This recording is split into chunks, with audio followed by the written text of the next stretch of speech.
I'm a 21-year-old male. It was July 4th, 2019. I live in Kansas in the U.S. At the time, I worked as a corrections officer at a maximum security prison on the night shift. The cell house that I was in charge of was the maximum general population, 1 man to a cell. This is where murderers, rapists, and overall the worst of society were housed. Before work, I was doing the typical American 4th of July thing, grilling, blowing up fireworks. I had a beer or two, having a great time with my now wife and family. My wife kept telling me I needed to just call in sick and take the day off without pay. I said no, because we were a little behind on the bills. I really wish I would have listened to her now. As the night went on, it came time for us to leave my mom's, and for me to go home and get ready for work. I took my wife home and dropped her off. Then I got ready for work.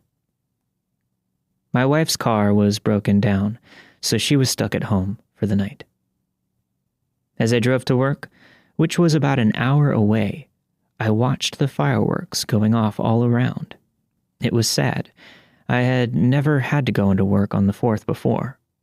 After I got to work, I got all my equipment, and I got into my cell house.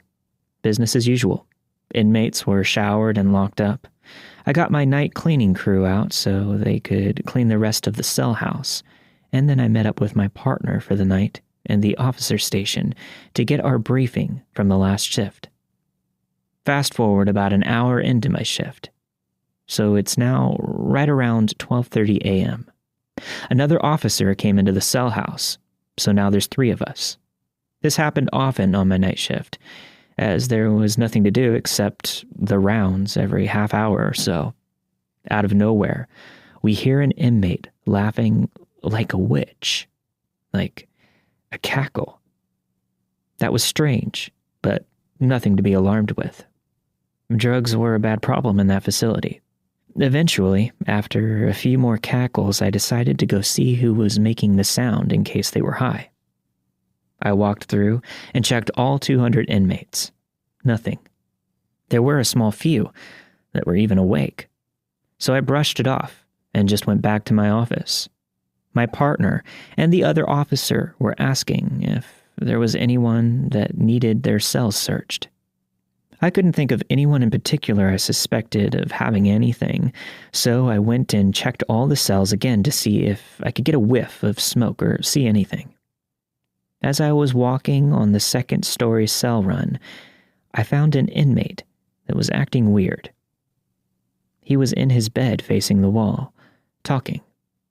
This was also common as there were a lot of inmates with minor mental issues. I figured he was high because he turned and looked at me and told me to fuck off. I was going to leave him alone, but the disrespect made me change my mind. The time is now 12:40 a.m., July 5th. I walk back to the office and tell the other 2 officers which cell that he was in, and I wanted him to be searched, cell 218. So how the cell house is laid out is there are 100 cells per level. From the officer station, you can see the north side, 1st and 2nd floor, but you can't see the south side unless you walk 50 feet over to it. Picture the movie Shawshank Redemption type cell house, except instead of being able to look through and see cells across from you, you just see a wall. The cells are literally back to back. As the officers pull him out to search his cell, I went to the ground floor and I was watching from below. The only protection from going over the edge was the handrail. I noticed the inmate was taking forever to get out of his cell. He came out in shorts and a do-rag, which is weird because he wasn't fully clothed. He didn't even put on sandals, just shorts and a do-rag, yet took 5 minutes to get out. That made me nervous. The inmate was 6 foot tall, 250 pounds. It was a muscle-bound dude. He definitely had size on us. So from the ground, I holler at him and tell him to come down to the ground and that he could use his phone or check his email. He declined my offer, which never happens. I knew something was up. He was watching them search his cell from the control panel box. This was alarming. They were in his cell, and I was on the ground. He could have easily ambushed them, and he would have made it to them before I could even get up the stairs. So I tried to keep them safe, and I went upstairs to the inmate. He was standing in the corner, away against the handrail at the top of the stairs. He knew that I was the officer in charge of that cell house, and he knew I was the one that saw him talking to himself. He asked me why I was having his cell searched. I lied. I said, "It's nothing personal, man. I have a quota to fill for cells searched in a night. And you were awake, so I chose to have you searched. It'll just take a second." He was uneasy. He was pacing. Something wasn't right. Then I saw it. In his do-rag, a Samsung logo reflecting in the cell house light. Shit. I knew there was going to be a problem as soon as I saw it. He had a cell phone. I called over the radio for 2 additional officers to come to me. The inmate didn't seem to notice that I made a call. My supervisors responded saying 2 of them were on their way. Side note, at this time, only segregation officers had protective vests. So out of the 5 of us that were now in there, only 1 had a vest. I was not that one. The officers' names were South, McCormick, Collins, Sheffield, and me. The time now is 12:58 a.m. As soon as South and McCormick got up to me, I told the inmate to turn around and cuff up. South and McCormick were on the inmate's right side. I was in front of him. "Why?" he angrily asked me. I refused to give him a reason at first. After a few minutes, I had had enough. I told him, "Look, man, I can see the cell phone in your do-rag. You know you're not supposed to have that." The inmate then gets a defeated look on his face, but a fire in his eyes. His body relaxes and he slowly reaches up to retrieve the phone. But does he pull the phone out? No. He pulls out a 6-inch sharpened metal rod with ripped fabric wrapped around the bottom as a handle. Everything froze for me. I knew I was going to die. Everything starts moving again, and I now have an inmate twice my size, charging me, thrusting quickly, repeatedly towards me. "Oh shit," was all I managed to yell. I immediately went to defensive mode, trying to grab his arm and disarm him. His wrist kept slipping. I couldn't keep a hold of it, but at least I managed to block his attempts at my lower abdomen. Suddenly, he aimed high and went for my chest. I felt it make contact. I had just been stabbed in the right part of my chest. "Spray him!" I yelled at the top of my lungs. McCormick was already working on spraying the MK9 OC spray. For my military readers, you know what I mean. For others, MK9 comes as a pressured spray bottle at about 20 full ounces. You can buy it at camping stores in the USA. It's called bear spray. It's the stuff that you spray into bears' eyes so that you can get away. South had come up behind the inmate, grabbed him around his chest, and pulled him backwards, right as McCormick sprayed. I didn't realize it at the time, but the spray hit me, the inmate, and South as well. I was able to turn and run. I ran around the stair railing past the panel box and out into the run of cells on the 2nd story. I ran past a few cells and turned around to see that he wasn't charging me, but South was wrestling him to the ground while gagging on the OC, as was I and McCormick. Sheffield, having heard the commotion, came running out of the cell. He saw what was happening and ran in to help. The inmate grabbed South by the vest and tried to throw him over the end of the landing, but South dropped to his knees before he went over. I grabbed my shoulder mic and screamed into it. "Level A response to Charlie 2 now." Dispatch said something back, but I didn't hear it. I started to charge back to help save South, but before I could get away from the cell that I was in front of, Collins grabbed me from behind and told me not to go. Due to the layout of the runs, I didn't see, but Sheffield grabbed the inmate from behind and body slammed him on his face, then began cuffing him. As soon as Collins let me go, I stood still and watched. Up the stairs came 4 more officers, the captain and a lieutenant. The lieutenant came and asked me what happened. I started to explain, but he cut me off after he saw blood coming out of my left arm. After taking me out of the cell house, he made me lift my shirt because of the blood that he saw. He examined all of my wounds. He had me remove all of my equipment and hold paper towels on my arm. I was rushed to the ER. I was able to grab my phone out of the car. I called my wife and told her what was happening. She called my parents and siblings. Luckily, the injuries weren't too bad. I was stabbed 4 times, once on my left arm, just below my elbow, and that was through and through. The blade went in one side and out the other, twice on the top of my hand, and the one that hit my chest went into the skin and hit one of my ribs, keeping it away from my lungs. Out of the 37 plunges, I think it's safe to say that I'm lucky to be here writing this story. I didn't sleep for 2 days following the event. I still have nightmares almost daily. I'm always paranoid. I openly carry a gun now. After my attack, I was forced to resign for safety reasons. Everyone statewide that works in maximum security prisons now has vests. Court is coming up soon to add 3 more attempted murders to the guy. Turns out, he was a shot caller for the Crips gang. But to the man that stabbed me, I hope for your sake we never meet again.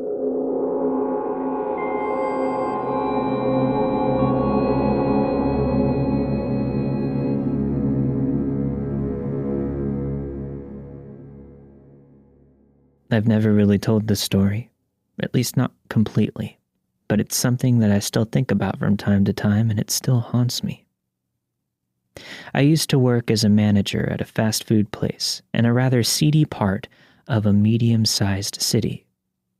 I worked at the nicer location until they decided to transfer me, and there were rumors that the location I ended up getting sent to was going to be shut down, which did end up happening a few years later, after I had finally left. Anyway, the point is that the place wasn't being well taken care of. The dining room was dated and old, and the owners were certainly not updating or maintaining the place very well. They were just barely maintaining the very basic safety requirements, and sometimes they weren't at all. For example, I often worked the closing shift, which for this location at the time was 4 p.m. to midnight. Between 7 p.m. and 11 p.m., it was me running the drive-thru and a front counter by myself, and one employee running the kitchen. At 11 p.m., that other employee would go home, and I was left by myself to tidy up and do the deposit between 11 p.m. and 12 p.m. This isn't very safe, and I'm not sure it was even entirely legal at the time. This was over a decade ago, so who knows? Just to provide a little context and background here, I'm a girl, and I'm not what you would consider small. I'm 6 foot, and during this time, I think people would probably say I come across as more than a little stern. I was younger, but I'd already spent years working in fast food, getting treated like crap by customers and having drinks and food thrown at me. This location that I worked at was swarming with junkies and drug dealers and just general scary behavior. All of this to say I didn't get ruffled that easily, and I took a lot of things in stride. However, on this night, I was working the night shift with a new guy. The new guy had probably been working there for no more than a few weeks.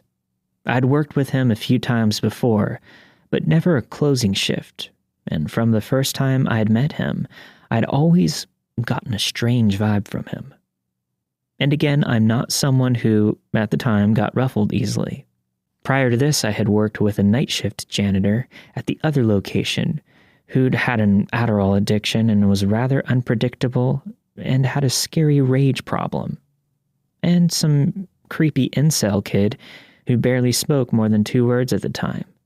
And when he did, it was always something about how much he disliked women, and me in particular. Not an exaggeration. But this guy, this new dude, he was a whole different level of weird. He had a kid and professed to being a single father. He brought the kid around during the day, and the kid and his clothing were always really dirty. Like really dirty. And not only that, the kid also occasionally had bruises on his head and arms. The kid was a toddler. And I know that toddlers can get into things, but one look at that kid and I knew that those bruises were not from a kid messing around. I never saw the guy behave aggressively towards the kid at all, but I don't know, it was just a feeling. And that feeling translated into other things. I don't know, he was just creepy. It wasn't one thing in particular, it was just a feeling that I got when I was around him. He was a medium height, stocky young guy. He was totally average in every way, but he just had a vibe about him. He was always friendly, never rude or aggressive, but his eyes were just lifeless, for lack of a better descriptor. Anyways, on this night, I think he might have been called in to cover a shift for someone else. I was in charge of making the schedules most of the time, and I'm pretty sure I wouldn't have scheduled him to work a closing shift with me since I found him so off-putting. The first part of the night was fairly normal. I ran the drive-thru and the front counter, and he ran the kitchen between 8 and 11 p.m. He was talking to me on and off, between orders, telling me about his ex and how he'd come to be a single father. Apparently, the mother of his child had a drug problem. In hindsight, I think a lot of what he said was meant to inspire sympathy. He really laid the troubled tale of him and his son on thick. But at the time, I just felt a little bad for both of them. Especially the kid, who I suspected was being abused. But despite being as stern as I was also definitely still young and naive when it came to manipulative people. He told me that he'd moved to the city and immediately had trouble finding work prior to getting a job at the place that we worked at. He said he'd been running out of money and he was behind on rent bills and didn't have any formula for his son. At the time, I think I was empathizing with him, and I said that it sucked. We were both working in fast food, and I thought it was obvious that neither of us had any money. The place was bare bones minimum wage, and I was barely getting by with the 3 roommates that I had, and only pretty much eating the free meal that I was given from the restaurant every day. Anyway, he laid it on thick that night, but I don't know that I was really paying attention all that much. People tended to ramble when working the late shift, and I'd gotten used to listening to people spontaneously talk about their personal problems. I had a habit of just listening and not really reciprocating the sharing, and I guess this didn't really go over well with the new guy. At some point, the new guy said something to the effect of, "You don't talk much, do you? I'm telling you my whole life story here and you've got nothing to say?" Now, I don't know if I was just coming across as unsympathetic, but he wasn't successfully manipulating me into giving up personal details about myself. As far as I was concerned, he was just someone that I was working with, and I didn't know him. I didn't really want him to know me. And certainly, I wasn't about to start telling him anything that wasn't surface-level chit-chat. But the guy was really intimidating. Something about his tone was off. It definitely wasn't a jokey accusation or off-the-cuff comment. I can't remember exactly what I said, but I remember that I just tried to play it off somehow. He didn't say anything more about it, but after that, the silence between us became a little tense. At 11 p.m., it was time for him to go home. The normal procedure was that the kitchen closer would tidy up the area, and an actual kitchen cleaner would come in a few hours later to deep clean things. In our case, It was a husband and wife team who did several locations, but they didn't usually come until a few hours after I left. So this guy was only tasked with a basic tidy, and then I would let him out, after which I would stay behind and prepare the deposit. But instead of this happening smoothly, this guy goes into the staff bathroom and stays there for a long while, like almost 20 minutes. I didn't know what was going on, nor did I know exactly how to handle the situation. It had honestly never happened before. People usually could not get out of there fast enough at the end of the night. Was he sick? Did he fall asleep? I don't know, but I honestly just wanted to get my work done and go home. He finally emerged and quickly walked to the door and left. I was relieved. It was weird, but I just shrugged it off and hurried back into the office to get done what needed to get done. Not 10 minutes later, I hear a banging at the back door of the restaurant. Loud, repeated banging. Normally I would ignore this. The back door faced an alley and was right next to a street full of bars and pubs. People leaving the bars and pubs often got the idea that banging on the door would get them after-hours food service because, well, they were drunk. So this wasn't necessarily uncommon. So I just ignored it, and I kept hurrying to get things done. But the banging did not stop, and it somehow seemed to get louder and louder and more urgent. So I finally got up and went to look out the peephole to see who was there. At this point, I was definitely on edge, and this edginess swelled into a full-out anxiety attack when I see that the guy standing at the door is the new guy. Now, my first thought was to not open the door. I really didn't want to open the door, but I knew that he knew I was there. What if he forgot something inside? What if it was his house keys, his car keys, or something like that? I was going to have to leave the building by that same door at some point. So there really seemed to be no escaping him. So reluctantly, and very stupidly, yes, I know, trust me, I opened the door.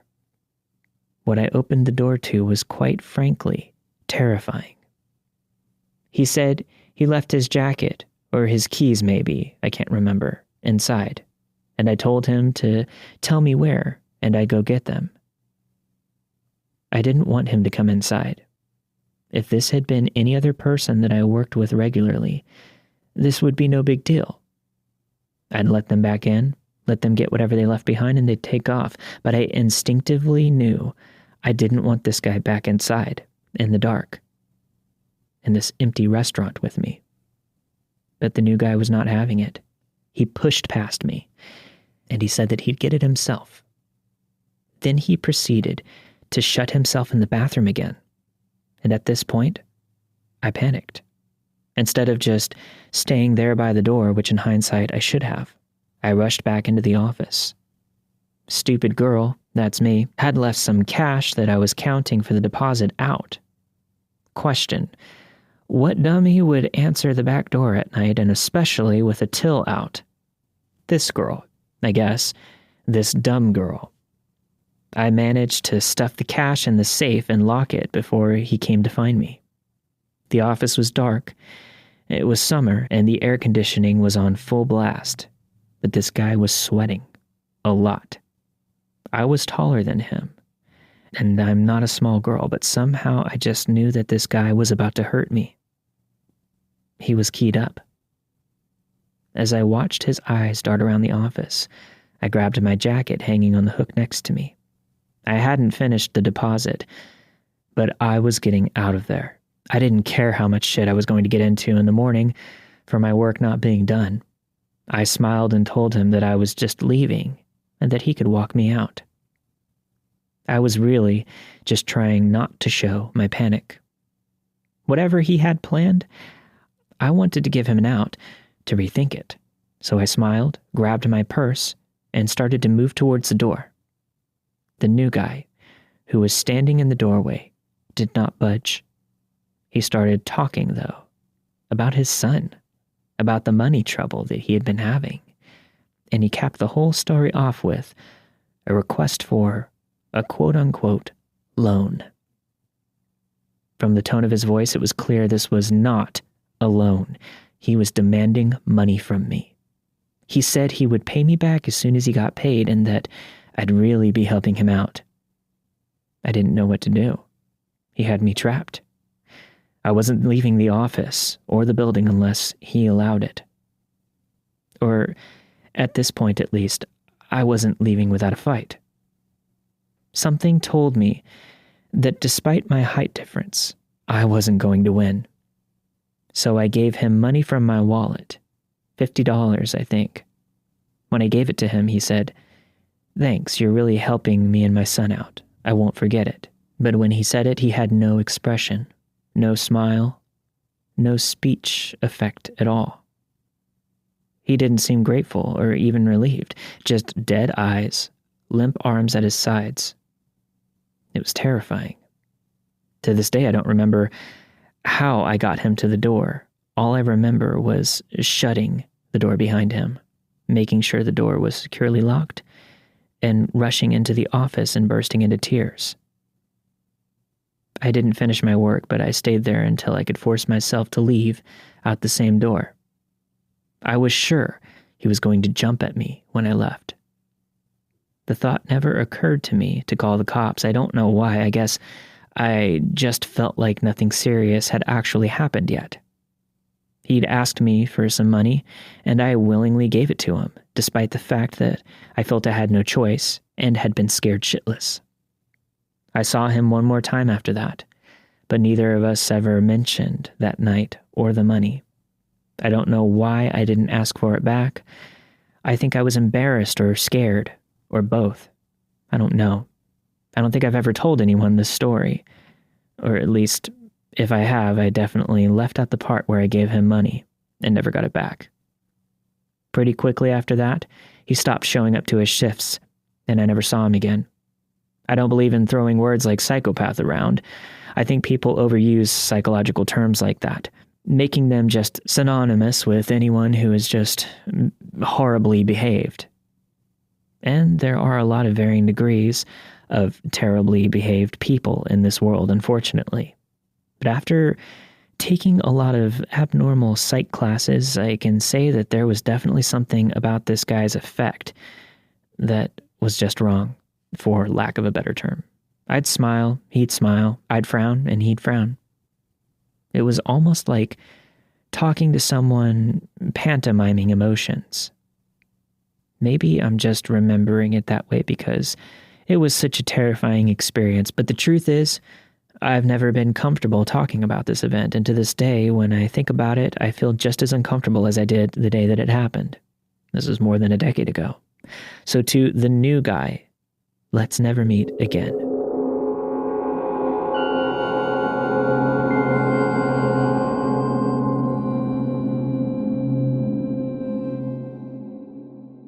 So a couple of months ago, my family of 4 plus 2 dogs moved into an old farmhouse in a village. The new house is a 10-minute drive from the nearest town, so it's not too far, but it's one of 2 houses in the area. The other house's occupants were in the process of moving out, so they were rarely home. There was hardly anything surrounding it apart from fields and the one tucked-away house and one road connecting us to the town. A few days after officially moving in there and unpacking most of our stuff, my parents had to go out to work. Their jobs usually mean that on weekdays, I'll have to wait until they finish work for them to pick me up and drive me home. On weekends, this means that I get to stay home unbothered until around the evening when my parents get home or my brother wakes up. He usually sleeps 16 hours at a time due to his quote-unquote crowded schedule or something. On this particular weekend, my parents decided that after work, they were going to visit a friend's house on the other side of the area. My brother was home, but he was determined to stay asleep and told me not to bother him under any circumstances. So basically, I had the house to myself for the whole day with no jobs or any work to do, apart from walking the dog and things like that. Around 6 in the afternoon, it was already getting dark outside, but not so dark that you couldn't see anything. Just dark enough that anything you could see was basically just a silhouette with vague features. I was watching YouTube in my room upstairs when I saw headlights of a car slowly making its way down the very long road towards our house.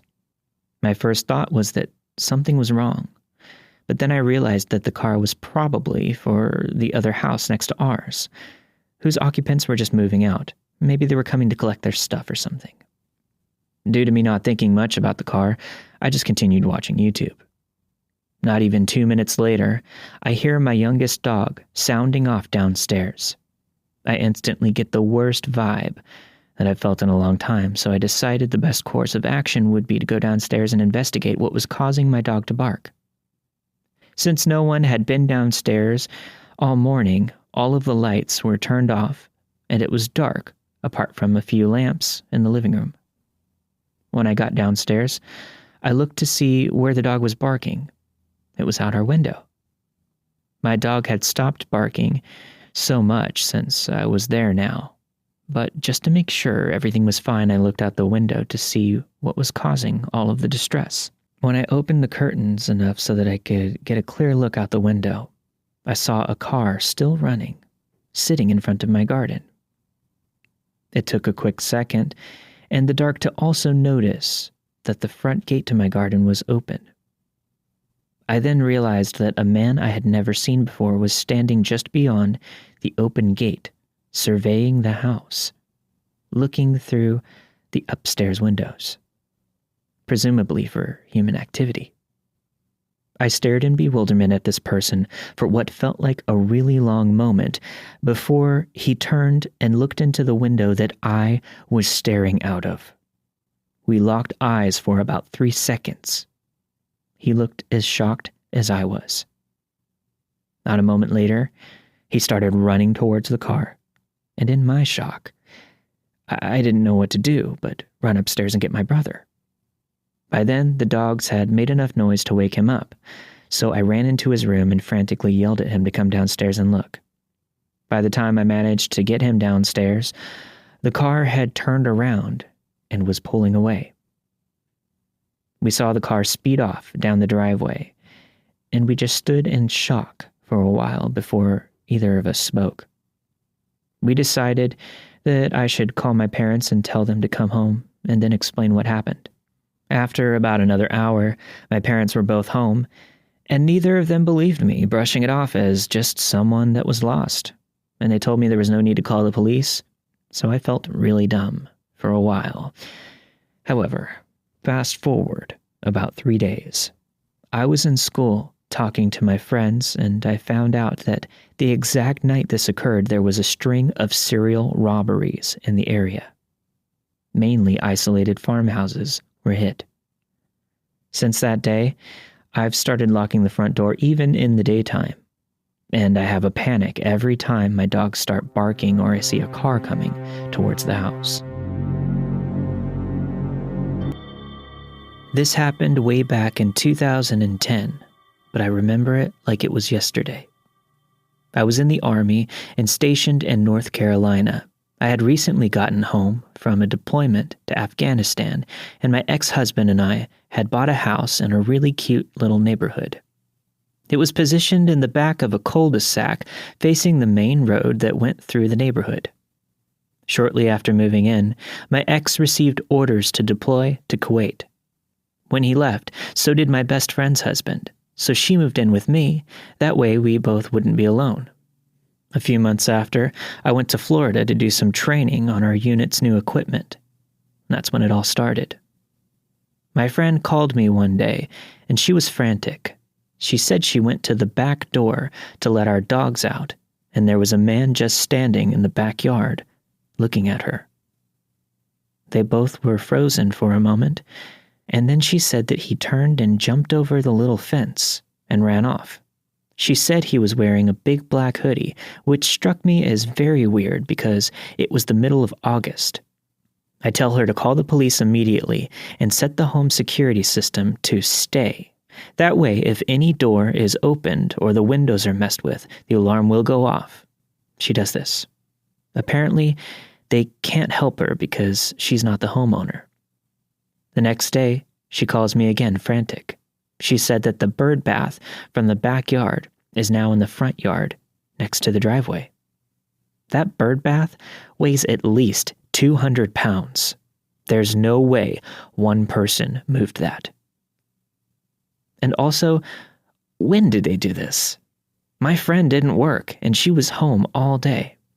In Florida, my team and I went to a movie to relax from a week of being outside for 14 hours every day in the sun in the middle of swamplands in Florida. After the movie, we go back to our hotel.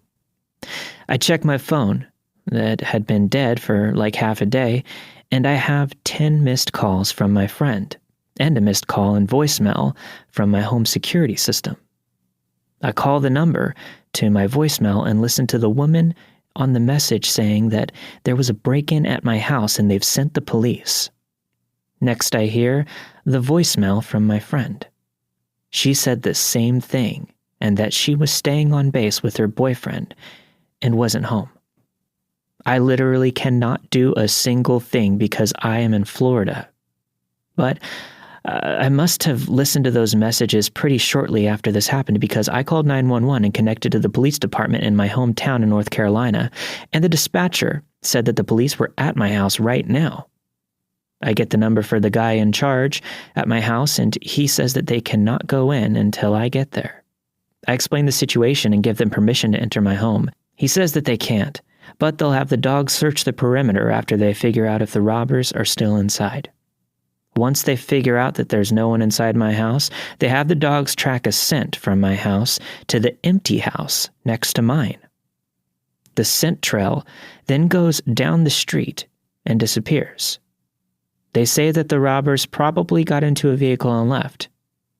Thankfully, the robbers had way too much to carry, so the robbers had a stash of 4 TVs, 2 Xboxes, and a Wii, along with all of the games.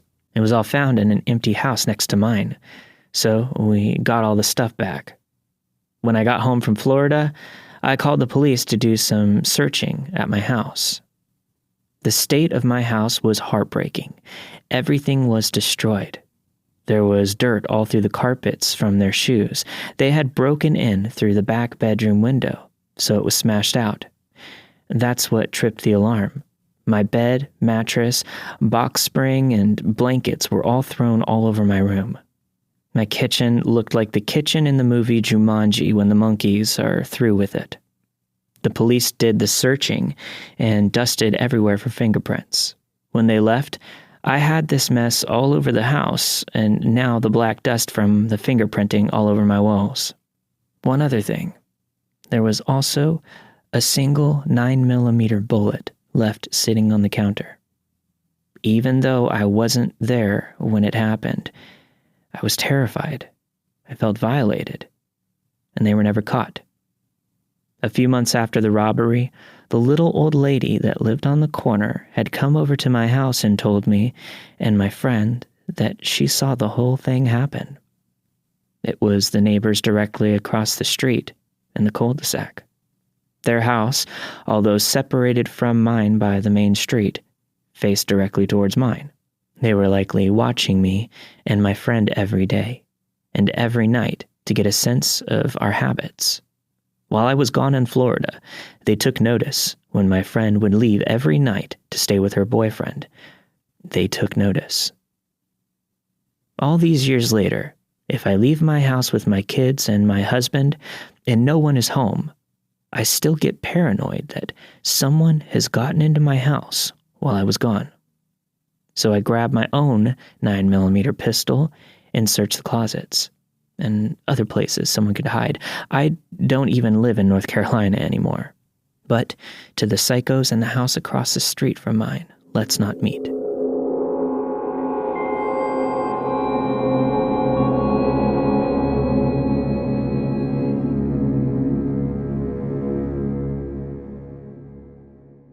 This took place about 7 years ago. I had been single for a very long time. My kids kept telling me to get back into the swing of things, but I just kept making excuses. My nephew told me about this dating site. He said that there was no harm in talking to people, so I did it. I put everything out there so there were no surprises when or if they met me. I thought that if they still contacted me after reading all I had described about myself and we matched, then maybe I would have coffee with them.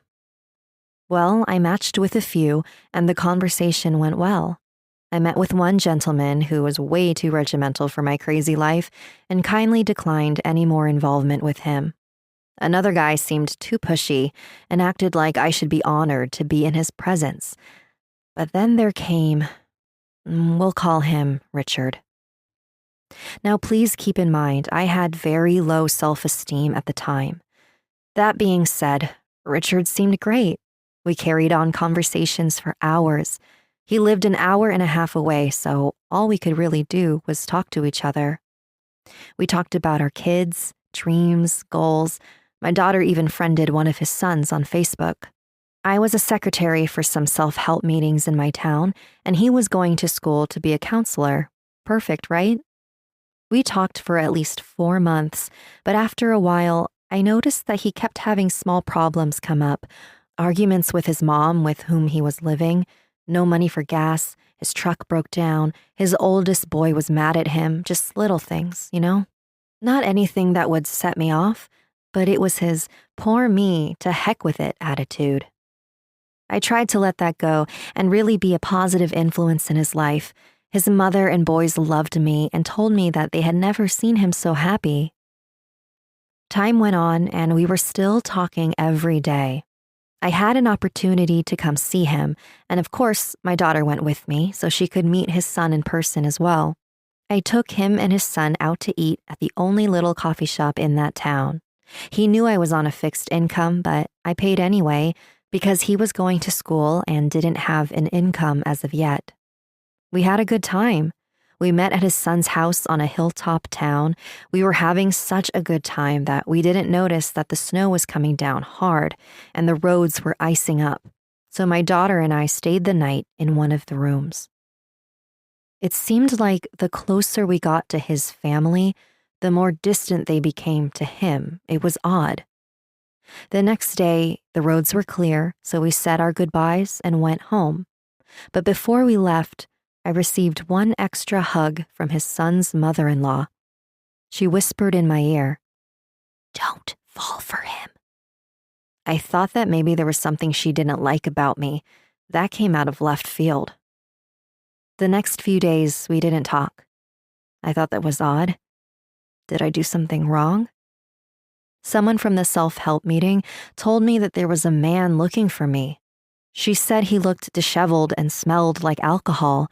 This wasn't a surprise to me because I had helped quite a few people get back on their feet, and maybe this one fell off the wagon and just needed to talk. As I was driving down my street, I saw a truck in my driveway I didn't recognize at first. But it was him. He found out where I lived and was sitting in front of my house. At first I was happy until I looked in his truck and saw him slumped over, reeking of booze. At that point, my fixed mode set in, and I asked him in for some strong coffee. He told me that he had a blowout with his mother, and she kicked him out, and his boys won't talk to him. I got him some clean clothes and told him to take a shower. I figured we could sort it out the next day, but in the meantime, I was taking him to a meeting. He sobered up and agreed to go. The whole time at the meeting, my friends were acting like I had lost my mind. Did they see something I was blind to? We went back to my house, and he seemed okay, almost too okay, like nothing at all happened. My son pulled me aside and told me he didn't like him much, but I thought maybe he was just being overprotective. I should have paid attention. We went to the store because I wasn't prepared for the extra mouth, and I bought 4 2-liters of soda, a gallon of milk, and 2 Monsters for him and my son, some chips and stuff for dinner. After we ate, we all watched some TV and headed off to bed. I let him sleep on the spare bed in my room, but in the middle of the night, he tried to get frisky. At that point, no. My grown kids were in the other room, and something just didn't sit well with me, like he wasn't the same man he was before. The next morning, my daughter came running out of the bathroom angry. She said in a loud voice, "Someone pissed all over the toilet." He didn't say a word. Later, we were all eating breakfast, and he started to let food drop out of his mouth onto the table and floor and was spitting food while he was talking. He took 3 2-liters and drank them back to back, letting some run down his chin. What the hell? Then, yes, there is more. He took the remote and started to set recordings for his favorite shows, deleting a few of my grandchildren's, recordings set for weeks in advance. Wait, what are you doing, my friend? This is not cool, I told him, but he acted like I said nothing. Then he went to the refrigerator and told me that I had to go to the store and buy more soda and stuff. It was all gone. It was gone. He even drank my son's Monster and the whole gallon of milk. At this point, my daughter was also livid, so she contacted his son and he proceeded to tell her that his mom kicked him out because he wouldn't get a job and was stealing money and eating her out of house and home. His other son won't talk to him because he keeps asking for money and won't pay it back. He himself was mad at him for lying to me by telling me that he was going to school when he wasn't, and using me as his next big meal ticket. Well, that was it. I got all his stuff together and took it to his truck and asked him to leave. It doesn't end there. He had loosened some bolts on his transmission, making it impossible to move. He begged and pleaded me for him to stay. He was at the point snot was coming out of his nose. Good God. He said that he just wanted to be close to me, and if that meant sleeping in his truck, he would do that, and he couldn't live without me. Well, hell to the no. I called his oldest son and told them that if they didn't come with a tow truck and get their dad, his fate was not going to be nice. They arrived 2 hours later, apologizing for their father's actions. We found out through his son that, for many years, he had gone through many unhealthy relationships and took advantage of a lot of women that fell for his lies. He still tries to friend me on Facebook to this day.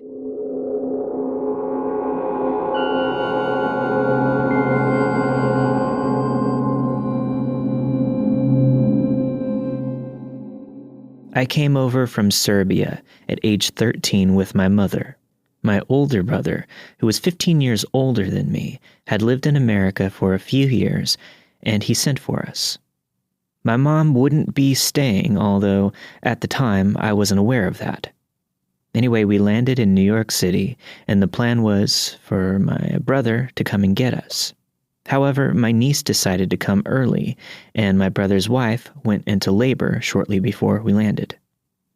My brother couldn't leave his wife, so he asked his coworker, they drove cabs, to come and pick us up in New York City and drive us to New Jersey, where he and my sister-in-law lived.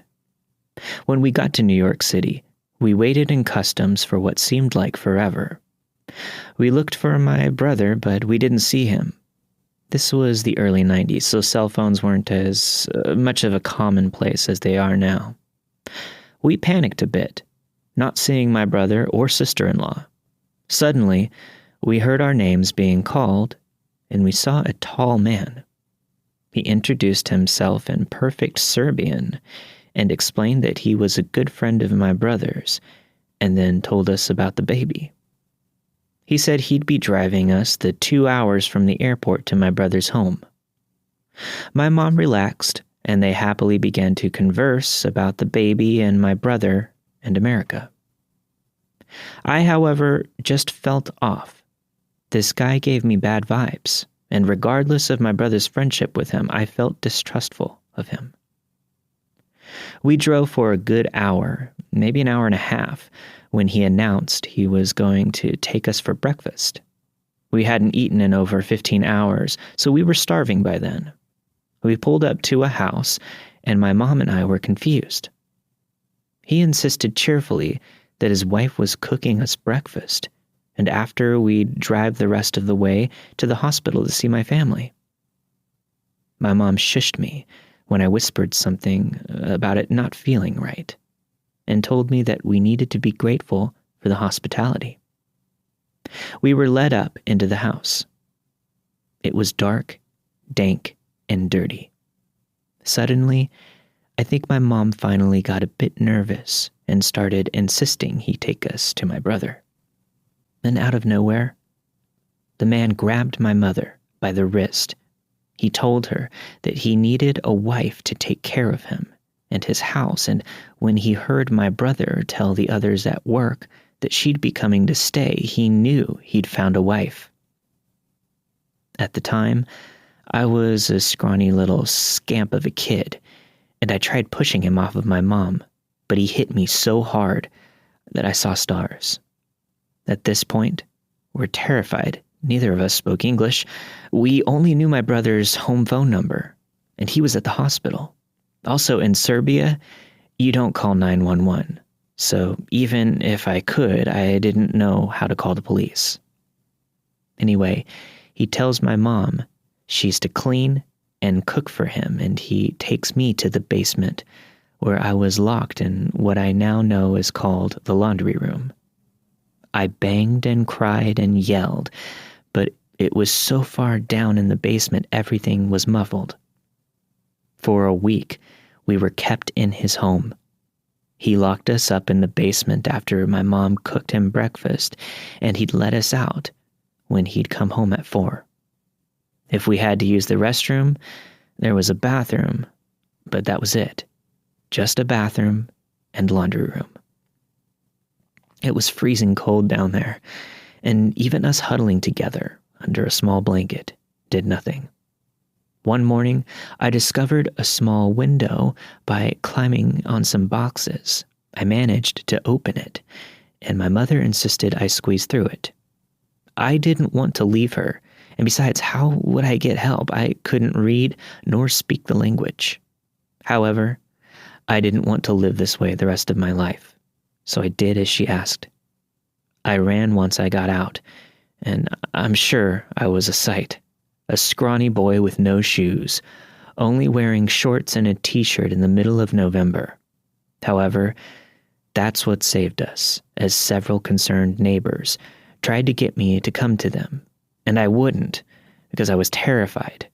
I kept trying to get them to follow me. The police were called, and a very nice policeman tried to get me into his car. And then I saw the man who'd taken us drive up in his taxi. He saw the cops and took off. That's when I made a run for his house to go get my mom. Needless to say, the cop and his partner ran after me, and my mother was rescued. It took another 4 hours for them to find someone who spoke our language for us to tell him what happened. A warrant was issued for the man. My brother was contacted. His, quote, friend had told him we never showed, and my brother had been frantically calling back home to Serbia to find us. He drove up to get us and to give the cops information on his supposed friend so that they could find him. They never did find him. Back then, before 9/11, it was easy for someone to disappear. However, it made me distrustful for a long time of people and their intentions. My mom grew homesick, and she ended up going back and becoming a cop in the military, thanks to the nice officer that helped me all those years ago. I think of that guy who kept us prisoner every now and then, and honestly, I wouldn't mind meeting him now. I just don't think he'd want to meet me.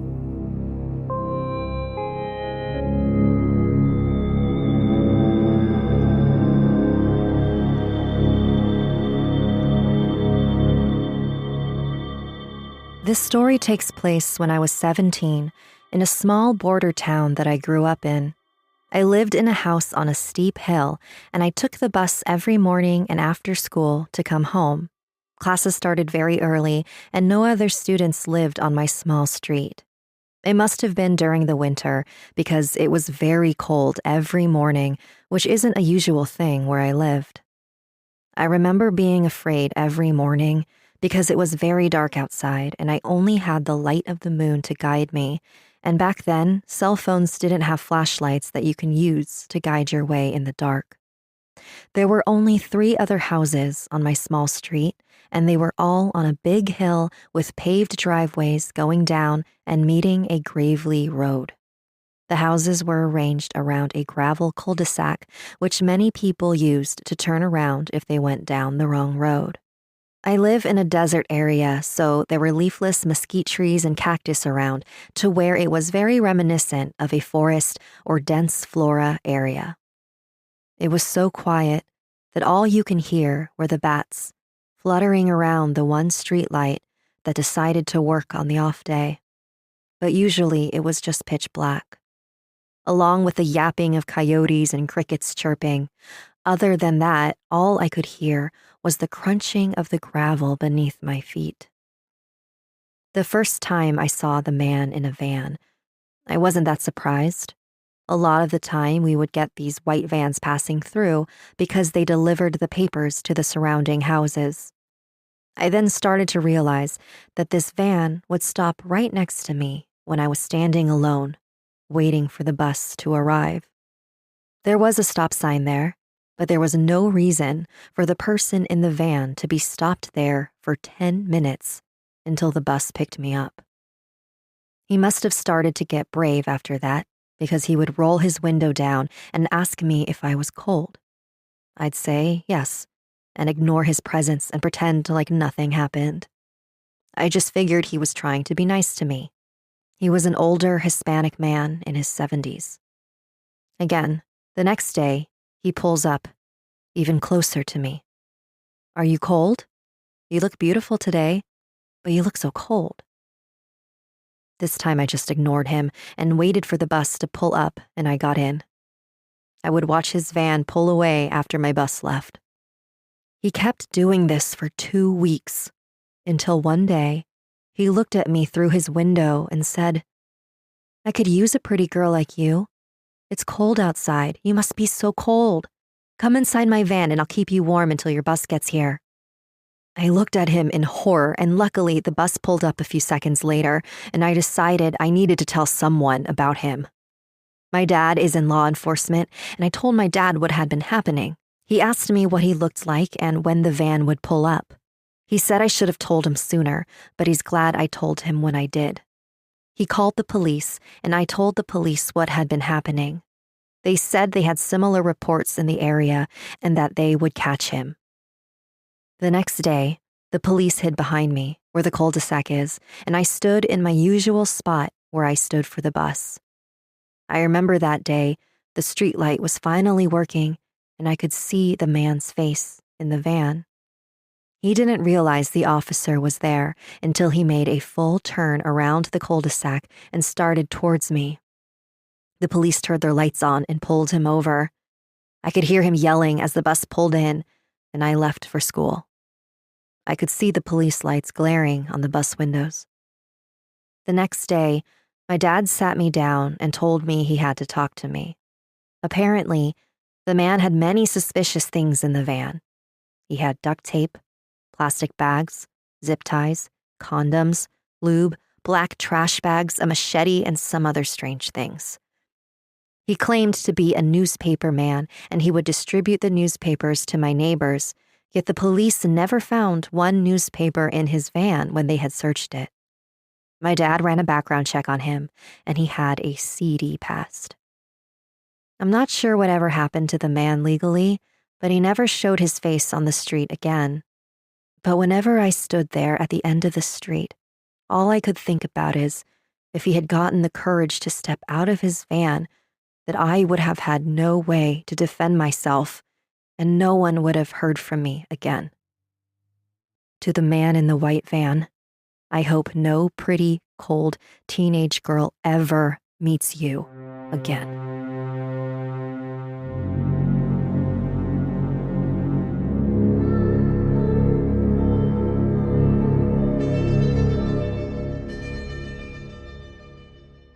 This happened a few years ago. I was about 16 years old, and my best friend Doug was over like normal. We would usually hang out on weekends until the wee hours of the morning, usually until about 3 or 5 a.m. So we were doing what we normally did. That night, we were just playing some music and talking. Out of nowhere, I hear what sounds like someone jostling one of my doors. I stop the music and listen intently. Now, someone breaking in wasn't new to me, as my house had always been targeted for break-ins, and I've been home for one. So quietly, I tell him to go check the front door. I'll grab the back. So I quietly pop my back door open and see nothing. I peek my head around the side of the door to the driveway and still nothing. Doug, however, he goes to open the door and the handle spins in his hand as soon as he grabs it. He gripped the handle and found a man standing against the door trying to open it. The man looked up, panicked, and took off of the porch and into the dark alley beside my house.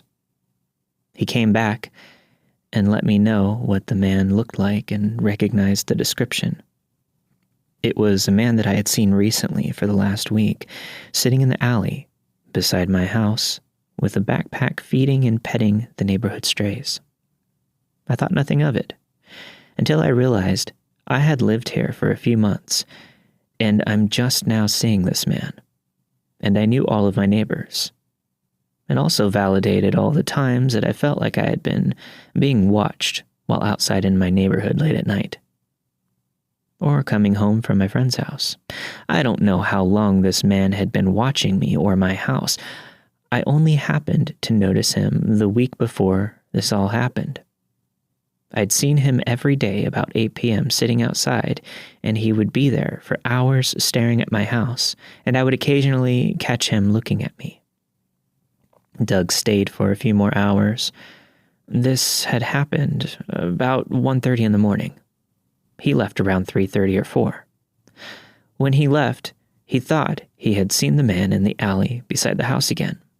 So when he left, he did what he normally did and took the alley across from my house. And just past where the light reached, it became pitch black. He stayed within the darkness, and he saw the man approach the house again. The man stepped onto the porch on the side of the house and opened the screen door. The porch on the side of the house actually went straight into my room, and I heard the door open, and it got me out of bed. I popped up out of the shadows and yelled, "Hey, fucker, what do you think you're doing?" And again, he took off into the dark alley beside my house. I came out and I saw Doug leaving towards the shadows again and yelled goodbye. I called him in the morning to find out what happened. He told me about the man coming back and whatnot, and after that night, he never showed his face near my house again. Well, he did one other night. We happened to be outside that night talking, and I happened to be brandishing a baseball bat. Never saw the man again. I moved a couple of months later, so creepy stalker dude, let's not meet. This happened a few weeks ago, and if it doesn't belong here, I'll go ahead and remove it. I'm a 24-year-old female, and I probably couldn't defend myself against a 10-year-old. I went to the grocery store to pick up some things the other night. When I got to the register, there was a man helping bag my groceries while the cashier was checking me out. I was buying some dog treats, and he asked what kind of dog I had. I said, Golden Doodle, and he said, "Oh my God, me too." I didn't really get any kind of vibe from him, but he would stare, and he wouldn't break eye contact at all. I chalked it up to him missing social cues and trying to be friendly. After I paid, he started pushing the cart for me out the door. This isn't uncommon. They typically help you take your things to your car. I have social anxiety, and I feel very awkward and guilty having them do that for me. So I always say, "I'm good, but thank you so much." And every other time, they've said, "Okay, have a good one." When I said, "I'm good," to this guy, he said, "No, I've got it," very bluntly, and stared at me the whole time. I instantly got a bad vibe. It was about 8 p.m. at night, and hardly anyone was there. He said, "Well, my shift is over, so I'm walking out to my car anyway."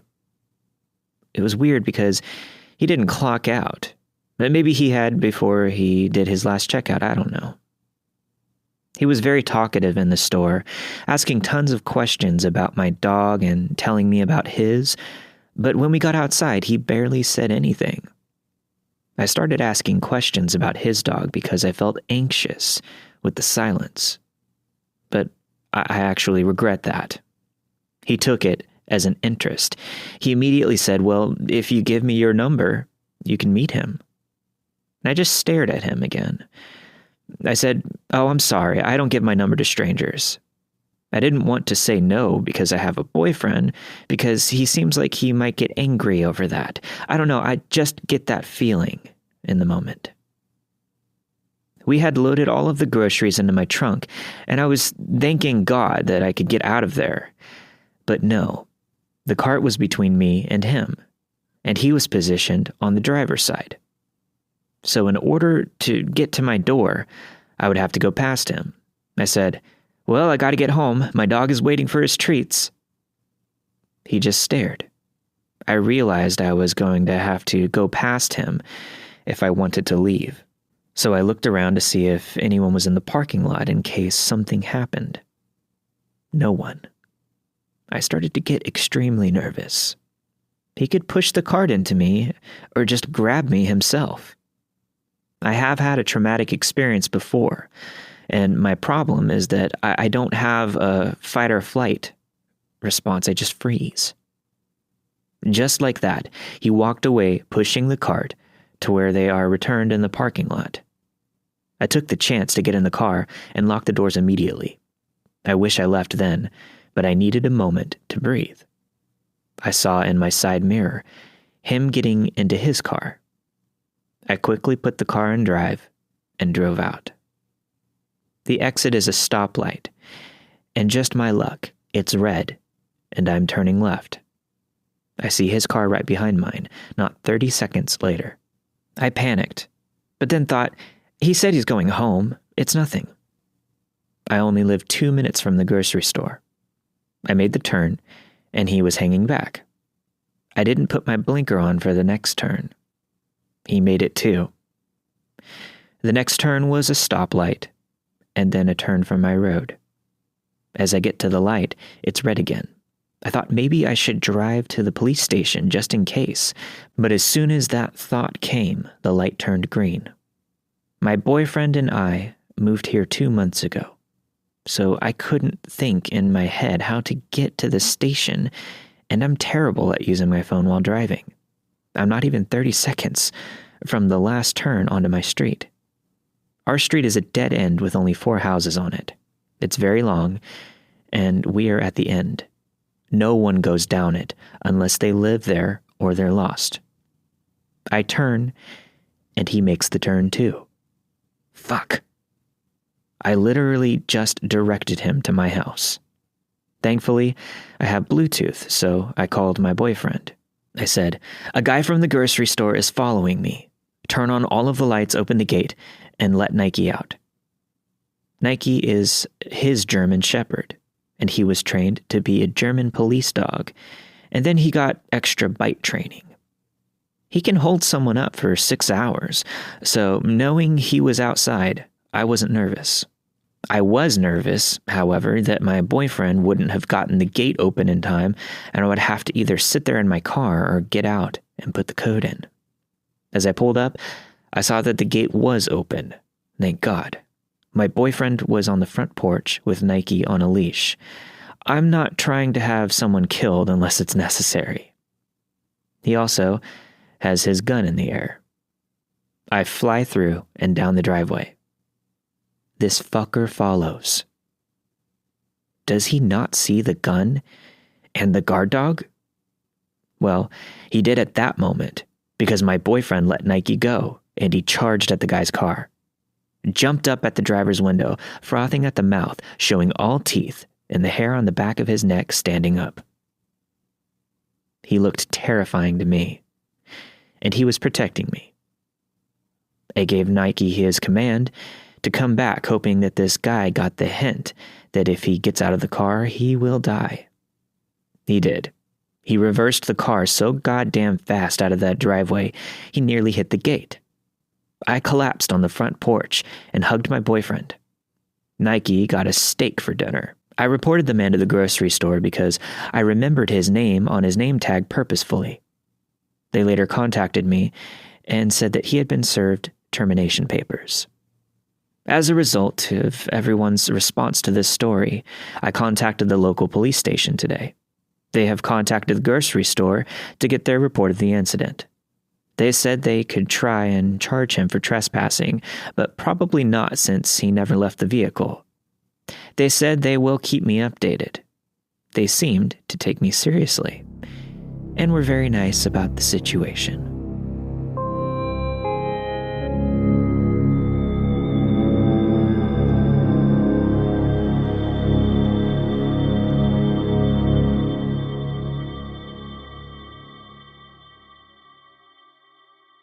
For some backstory, at the time I was 13 and in the 7th grade. My family was very overprotective of me. It was mainly my grandmother, who we lived with at the time. She was very paranoid.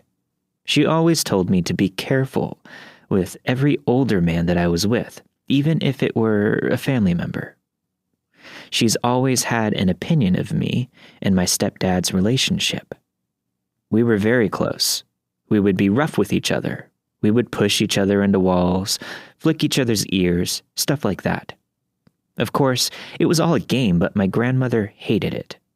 She always told me that a man should never put his hands on a young girl like that. But young me thought that she was overreacting. That is, until one night. I share a room with my younger brother, and at the time, we had bunk beds.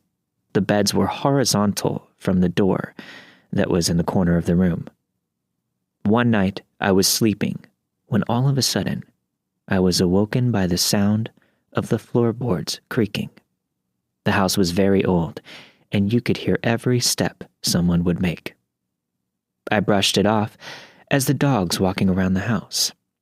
Then I hear my bedroom door being slightly opened and someone walking through slowly. I moved over in my bed to try and get a good look at this person. But the moment I started to move, they panicked and quickly left the room, still leaving the door slightly open. Before they left, I did get a quick glimpse of a figure that seemed to resemble my stepdad. I was very confused, but honestly, I was just too tired to care. I started to drift off until I woke up again to the door being opened slightly more. The figure walked in again and just stared at me. Thinking that I was asleep, they came closer to my bed. A rush of panic fell through me, and I didn't know what to do. He pulled his phone out of his pocket, and I saw a flash of light come over my body.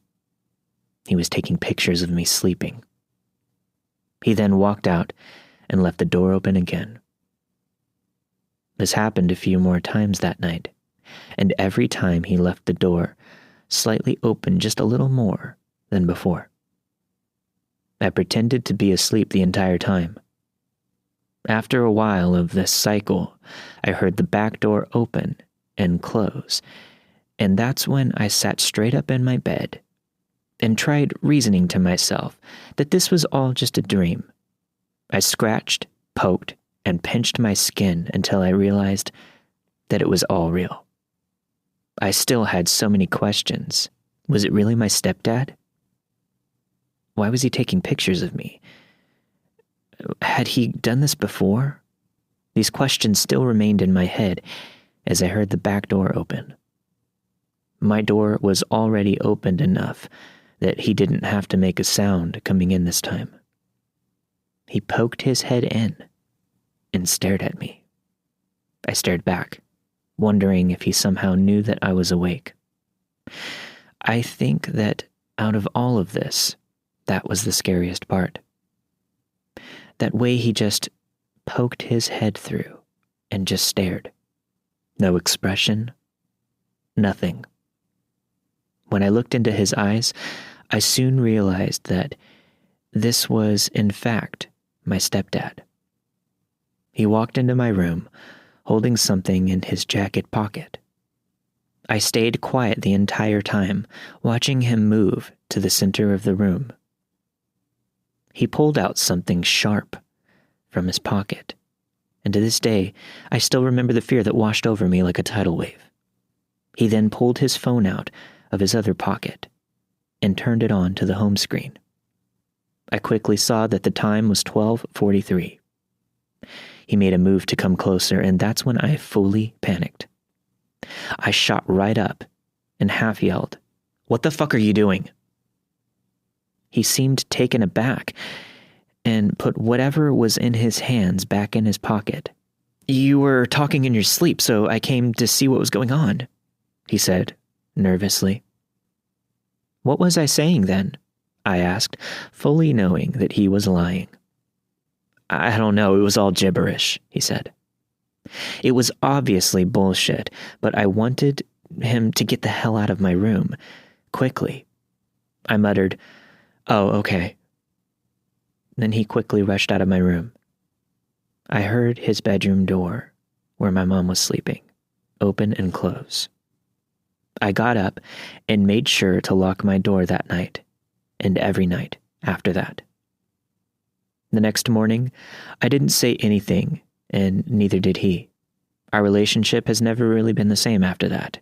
We've never talked about it, and I tried to convince myself that this whole thing was a dream. I still don't fully believe that it was, but I just hope to God it never happens again.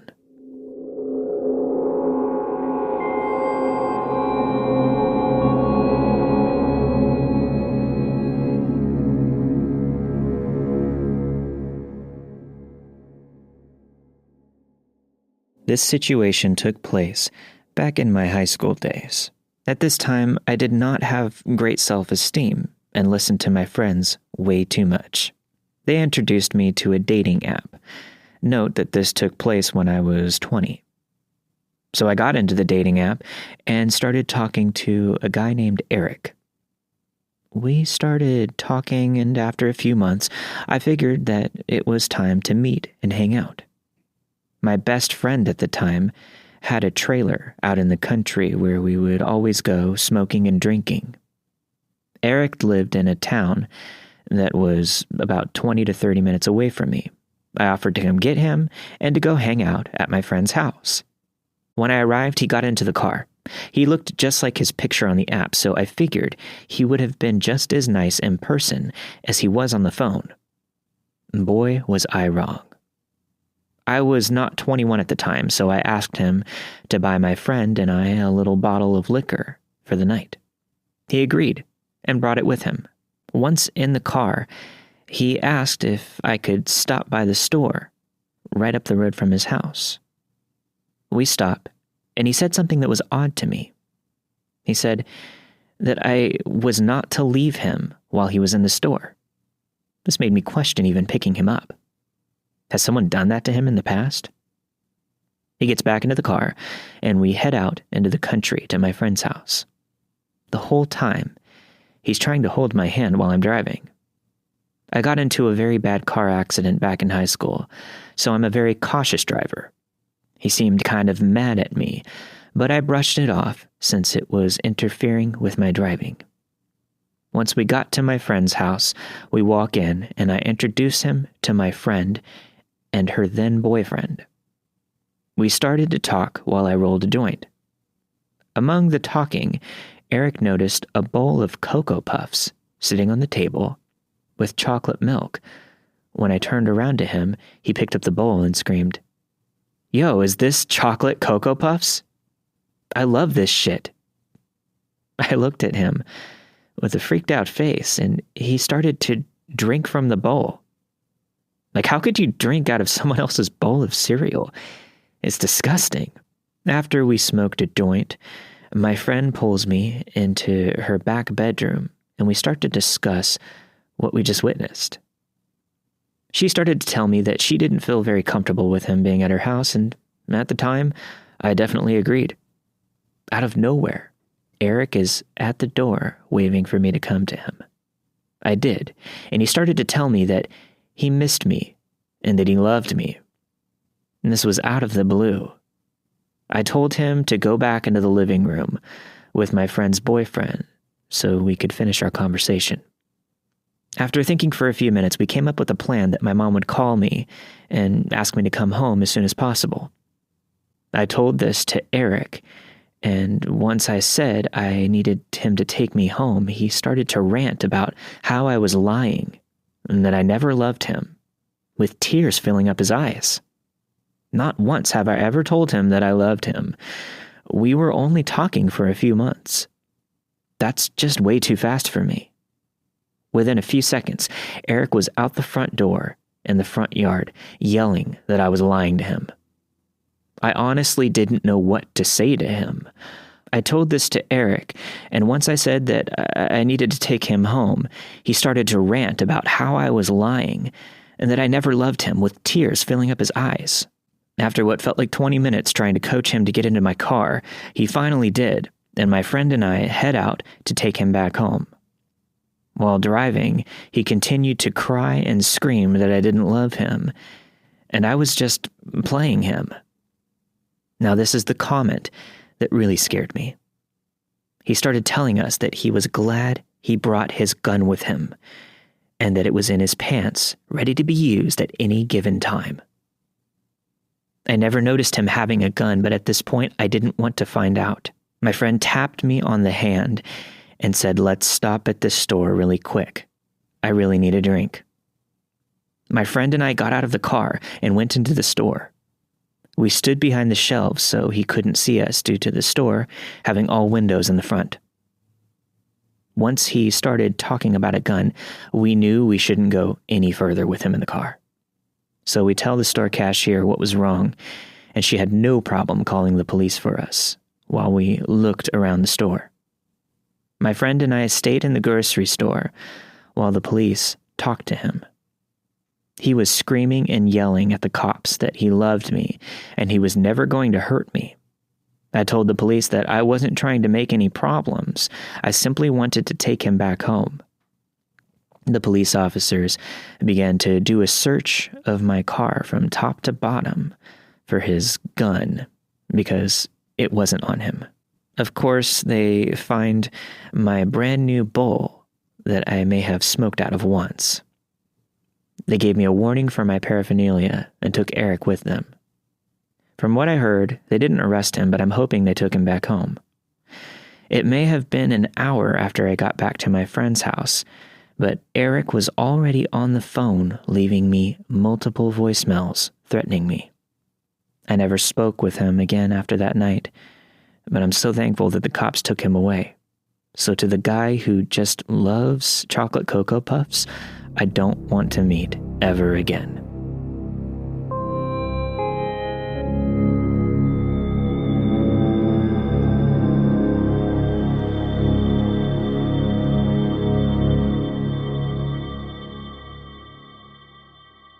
This is something that I think about to this day. It happened to me more than 10 years ago, and I'm thankful for listening to my gut response because for all I know, I might not be here writing this if I hadn't. When I was maybe 15 or 16 years old, and I believe sophomore year in high school, I had Art Honor Society after school once a week. I lived in a suburb outside of Atlanta, and I've never felt unsafe in my area. However, if you ask the richer folks on the other side of town, they would have a different opinion. After my club meeting, my sister was supposed to pick me up, but she often would be late by 15 or 20 minutes, sometimes 45 minutes to an hour. She absolutely hated having to disrupt her personal time to pick me up, and she got a mouthful from our mother after that night. I always sat in the same spot on a bench that faced the cul-de-sac-like loop around the drop-off section in the back of my school. It was just past dusk, and the sun had already set. I was simply sat with my MP3 player listening to music, annoyed with my sister's chronic lateness. And then I saw headlights creeping up the path. Given that I was the only one out there, I kind of sat up expecting it to be my sister, but as the car pulled around the loop and eased to a stop, I could tell immediately it wasn't. They didn't pull up right against the curb. The car was reminiscent of an old beat-up Cadillac, and it was a steel blue with rusted paint. A man leaned out his window, arm hanging out, as he poked his head out and looked over at me. Immediately I felt uncomfortable. He stared at me for a very brief moment, and I tried not to notice him, but then he started to wave his arm at me, as if to gesture for me to come over to him. He knew that I had seen him, and I thought it would be rude to ignore him. I slipped my headphones off and called out some generic, "Can I help you?" He gestured more vigorously, as he wanted me to approach him. I stood up and approached, stopped short of the curb, never stepping off, too far away for him to lunge or jump out. I kept a safe distance and assumed maybe he was just hard of hearing and needed directions. He didn't look like he could be a parent, too young to have a kid in their teens, but also too old to be a student. "Hey, you know where the basketball game is?" I blinked, confused. Granted, I was the artsy type. I kept to my art club and wasn't one to go to school games and functions. But I heard nothing about a game happening that night, and while I didn't go to many events, I was one of those people that made friends with all sorts of people from different groups. This definitely weirded me the fuck out. I timidly replied, committing his face and car to memory. No, but the school gym is on the other side." I gave him some simple directions on how to best loop around the school. He didn't seem to listen. "Hey, come closer." I took the smallest baby step, still not stepping off the curb. I didn't want to upset him, I guess. "Do you need a ride home?" he asked. Hell no, buddy, I thought. "No, my sister just called me. She's just a few minutes away."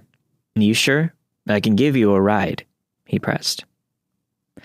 Why the hell would this guy want to give me a ride if he was trying to get to some basketball game? Alarms are now ringing. "No, thank you. She's probably right around the corner or something," I said. I could easily be waiting there for another 20 minutes, though. But he didn't know that. I turned to retreat back to my bench, but he called out again. Hey! He spoke, a smile on his face, but it was weirdly forced. The way creeps smile when they try to put their victims at ease. I wasn't buying it. "I can give you a ride, come on." "No, thank you." I spoke a little louder and continued walking. In retrospect, he could have easily jumped out of his car. He gave me this look, as if he were contemplating if whatever he wanted to do was worth it. Then he leaned back into his car and turned around. I thought quickly enough to grab the most convenient thing and wrote down his license plate number, illuminated by his car lights, and what was left of the sun disappearing completely. The next day, I walked into my school's police office first thing. We had 2 officers that always patrolled our school, and I reported the incident. They looked at me, their faces troubled, as they informed me there definitely wasn't a basketball game last night. The expressions suddenly made me incredibly unsettled, but it only confirmed that this guy was definitely not up to any good. One of them assured me that they would look into this and would keep me updated. They thanked me for my fast thinking and that I did the right thing. I later learned that they found the guy and he had some warrants out for his arrest, but I can't remember if they ever told me what they were for. They could have been just for traffic tickets for all I know. I hope they were just for traffic tickets. Creepy man insistent on giving me a ride home. Let's not meet.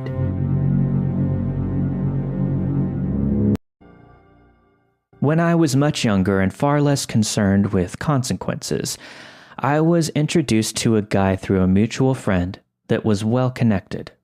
It took me forever to figure out how this guy could stock the veritable roving pharmacy in his vehicle. But at the time, I wasn't too much concerned with the how, just the when. Like, hey man, when can I purchase some irresponsible amounts of diverted prescription medications from you? As I got to know him more, I learned more about my purveyor of happy pills, and he thoroughly threw off a bad vibe. I would do my absolute best to avoid the, quote, post-deal hangout, but the guy was clearly and completely socially maladroit. Eventually, my dealer, who I'll henceforth refer to as D, starts attempting to insinuate himself into my group of friends more and more. He would call me constantly, text me like an abandoned Tinder date, and generally harass me into hanging out.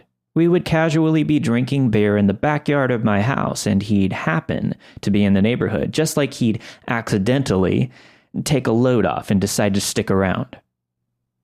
I am not a complete asshole, so it was difficult to sell someone a clue who doesn't have a proverbial nickel to his name. I specifically remember a night when each of us were recounting macho stories of tussles and scrapes that we had been in, and D decided it was his turn to contribute. It went something like this. Oh man, that's nothing. One time I shot a man in the face with a sawed-off shotgun and beat the rap on a self-defense technicality. We all sort of went slack-jawed at that moment and nodded our heads, mumbling uncomfortably. Wow, pretty cool. At that point, I think we all just assumed he was a one-upper and would say whatever to reinforce his tough guy persona that he was so desperate to have us believe. I should have realized then, maybe D wasn't exactly an asset to the societal fabric, but, I didn't want to hurt the guy's feelings, and plus, drugs. A few weeks later into the summer, and some of the boys and I decide to tie one on and head downtown to the clubs. Now, I know for a fact that I hadn't committed the sin of imparting knowledge of our physical location to D, but somehow he materialized by my side as I was ordering a drink. Even in my own greatly impaired state, I could tell that D was in a knee-walking, gutter-sucking blackout. It took me all of 30 seconds of surveying his slack expression, coupled with those glassy black eyes doing the 1,000-yard stare, to surmise that D was not going to be a fun man to be around on this night. My hypotheses soon proved all too accurate when he began pushing random people on the dance floor, accosting women in front of their respected boyfriends and girlfriends, all the while fiddling around in his pockets for something. Are you starting to get why D wasn't a pillar of social proficiency? Eventually, he was ejected from the club, and as a mission of pure mercy, I went outside to make sure that he at least found a cab home. That's when I discovered what D was looking for in his pockets all night. As I walked outside, I could see several bouncers warily surrounding this dipshit as he is brandishing a 6-inch serrated fold-out knife at them. I still have no idea what possessed me to step in and corral him, and I still believe that the only reason I wasn't cut to absolute ribbons is because of the Gumby-like flexibility I'm afforded under the influence of alcohol and prescription medications.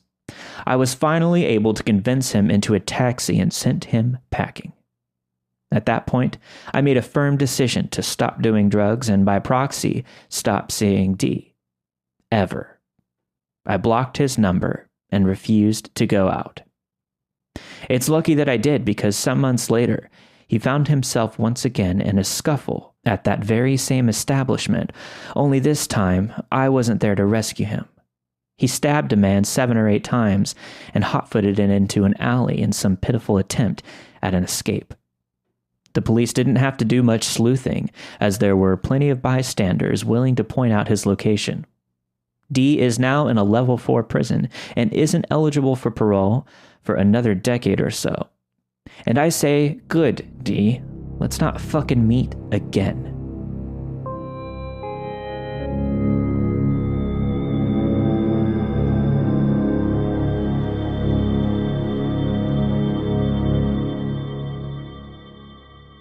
I've recently moved into a new flat, just 3 weeks ago, and I'm sharing it with my sister.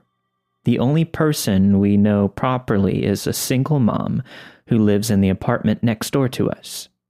Ever since we moved in, she's been giving us advice and helping us out with other things. We don't know anyone else properly yet. From what we've seen of our neighbors, they're mostly couples in their 30s and 40s or older guys who live alone. We're probably the youngest people here. We're both females. I'm 18, and my sister is only 16. Today I was out with my friends, and then later went to the gym. After this, I went to get my sister so that we could go out for some food. We got in around 10 p.m. My sister and I got into our pajamas, and we were just sitting around watching TV when our buzzer rang. I jumped up to answer it, and it turned out to be our neighbor, the single mom. I asked her what was up, and she said that our dad's asking for us downstairs. Straight away, my stomach dropped, and I immediately asked her if she's sure he said it was our dad. The reason I asked her was just to make sure that's what she actually said, but she replied that, yeah, he said that he was your dad and he was asking for you. The neighbor asked me if she could let him up to our flat, but I told her no. I wanted to call out to my sister, but I didn't want to worry her right away. I asked the neighbor not to let him come up yet, and I heard her repeat this to him. I couldn't hear anything for a few minutes after this, and I started to get really worried. At this point, my sister comes up to me and asks me who it is. I start to feel really anxious and call out to my neighbor a few times. It must have been about 5 minutes, but I honestly felt like it was ages when she didn't reply. I was actually about to tell my sister to call the police when eventually she told me that he had gone. She then came up to our flat and explained what went down. She said that she was walking to her flat after finishing work, and she saw a man by the buzzers. At first, she assumed that he was just someone who lived here, until he noticed her walking up. He asked for us by name and if she could let him up to our flat. She asked him who he was, and he told her that he was her dad. Now, obviously, she buzzed us and told us first, as our neighbor doesn't know us that well, so she doesn't know what our dad looks like. She said that because we were young, she didn't want to buzz in a strange man up to our flat. She said that her mother instincts kicked in when she heard my hesitation to let him up to the flat. Apparently, after he heard me say that, he got really pushy with her and started trying to move her out of the way. He kept saying to her, "It's okay, I'm their dad. Let me in, I'm not going to do anything." She started arguing with him and asking him to tell her his name, but he refused to tell her. She told him that if I don't feel comfortable letting him in, there's no way he's getting in. His reaction was to call her a bitch and then to get in his car and drive away. Now, this is the reason why I hesitated. We haven't spoke to our dad since I was 16. We even considered getting a restraining order from him at one point. He's not our biological father, but we were legally adopted by him when I was 9. He was both verbally and physically abusive to our mom and had started to do the same to me.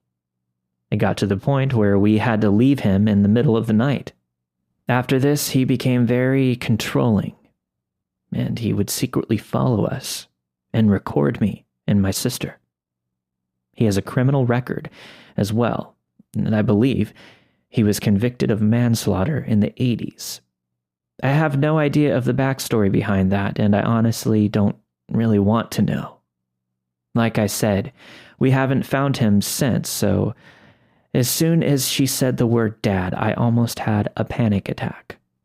I asked for her to describe him, and she said that because it was dark out, she couldn't really see him. We ended up staying with her because my sister and I are really shaken up. I don't know whether to call the police or not. I don't know if it's our dad or not, as it could easily be someone else. I really appreciate any advice.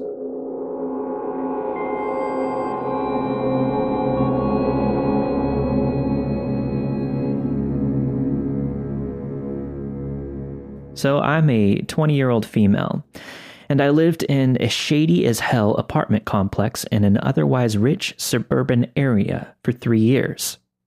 I have lots of stories that could fit on here, but this one is about a neighbor I'll call Bob.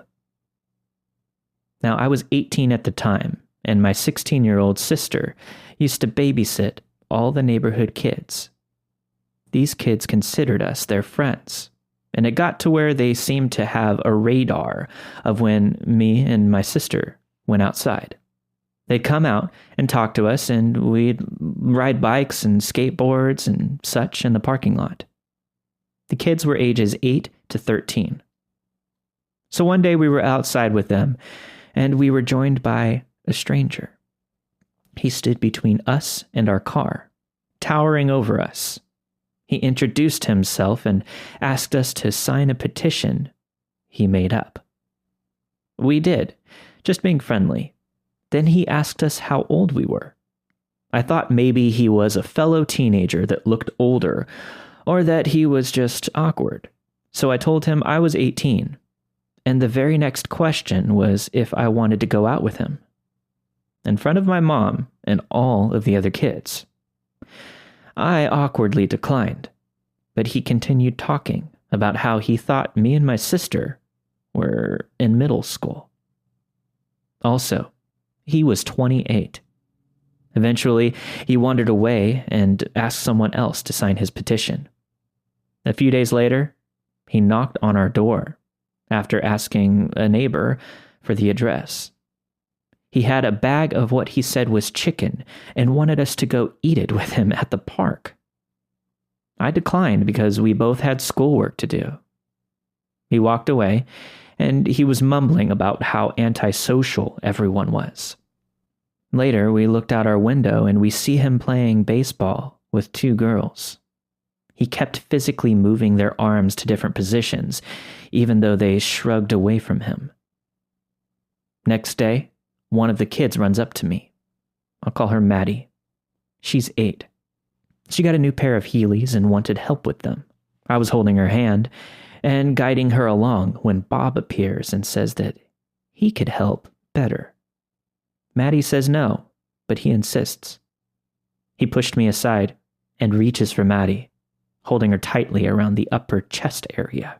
Her grandma was there too, and she flips out. So he wanders away. The next day, Maddie is freaking out, saying Bob was just sitting on her porch when she left for school that morning. Her parents found out, and as they walked outside, he let himself in, and they said that he went to their kitchen to make orange chicken. We later found out another neighbor had a similar story. Another time, we were helping a family move. They had a 2-year-old son. The garages are in a triangle shape to the road, almost in a roundabout. There's a flat patch of grass behind them. Well, here comes Bob to, quote, help us. He criticized the way that we packed things, and he stayed until our neighbor politely asked him to leave. Instead of leaving, he asked the 2-year-old if he wanted to play. The kid said no, and it made him mad. He picked up the kid to play, and the kid slapped him. He asked the kid if he wanted to go behind the garages to play ball. The kid's mom didn't even notice, so I guide the kid to his mom. The climax of this story is when my sister and I went on a walk with our 17-year-old friend and her other friend. Maddie found us and went to come along. So we're starting our walk when Bob comes out. He sees our friend and asks how old she is and how much she weighs because she's so skinny. He asks where we're going. My friend tells him we're going for an ice cream on a girls' trip. We didn't ask her to say that. He's like, "Ah, man," and then stomps away. We continue our walk, but halfway through, We have a weird feeling. I look behind us, and Bob is running towards us. He yells at us for hiding from him, while also telling Maddie she's pretty. An older neighbor sees this and asks him what's going on. He tells the man that we're being mean and he needs to go write a song about us. He leaves, but we see him sitting at the park later. Well, he saw us, and again comes running. We stop, and he asks which one of us is over 18. Maddie's dad is here at this point and tells him we aren't interested in him. He explodes, telling the dad to go fuck himself. Maddie's crying, and the neighbor who saw us before came to check on us since he saw Bob running. Bob goes inside, muttering to himself. For weeks we don't see him. A single dad and his 5-year-old daughter move in, and we are introducing ourselves to them. My mom kind of tips him off that there's someone in the building who is a little off, especially around Maddie. The dad says he's seen someone like that giving kids candy at the pool when the kids looked uncomfortable. Well, here comes Bob. As if on cue, he immediately tells the girl in front of her dad that she looks like a movie star and that she's so pretty. He asks to play with her, but the dad says no and they go inside. Turns out, they're our next-door neighbors. We didn't see him much, but other neighbors were telling us stories about him. There's a woman who's alone most of the day with her 2 kids under 5, who told us that he watches her when she goes to and from her car. Also, Maddie's parents continued to see him watching her. Then one day, we're again babysitting, and here he comes, only this time he's swinging nunchucks. Maddie screams and hides in our car. Bob strolls over with his nunchucks and starts talking to us casually. Then his head cranes to look into the car, and he says, "Where's Maddie?" We told him she wasn't here, and he walked away. By then, most of the kids were afraid to go outside when they saw him. He had a habit of wandering around the complex. We could tell by his height and lankiness. A few times we'd see Bob with his dad. Those times, neither even glanced at us. Then finally one day, he just stopped showing up. We'd see his dad and brother come in and out all the time, but never him. We only saw him again a year later, and it was for one day near Christmas, and then he just disappeared again. So I don't know what happened to him, but it was just one of our weird experiences with neighbors in the 3 years living there.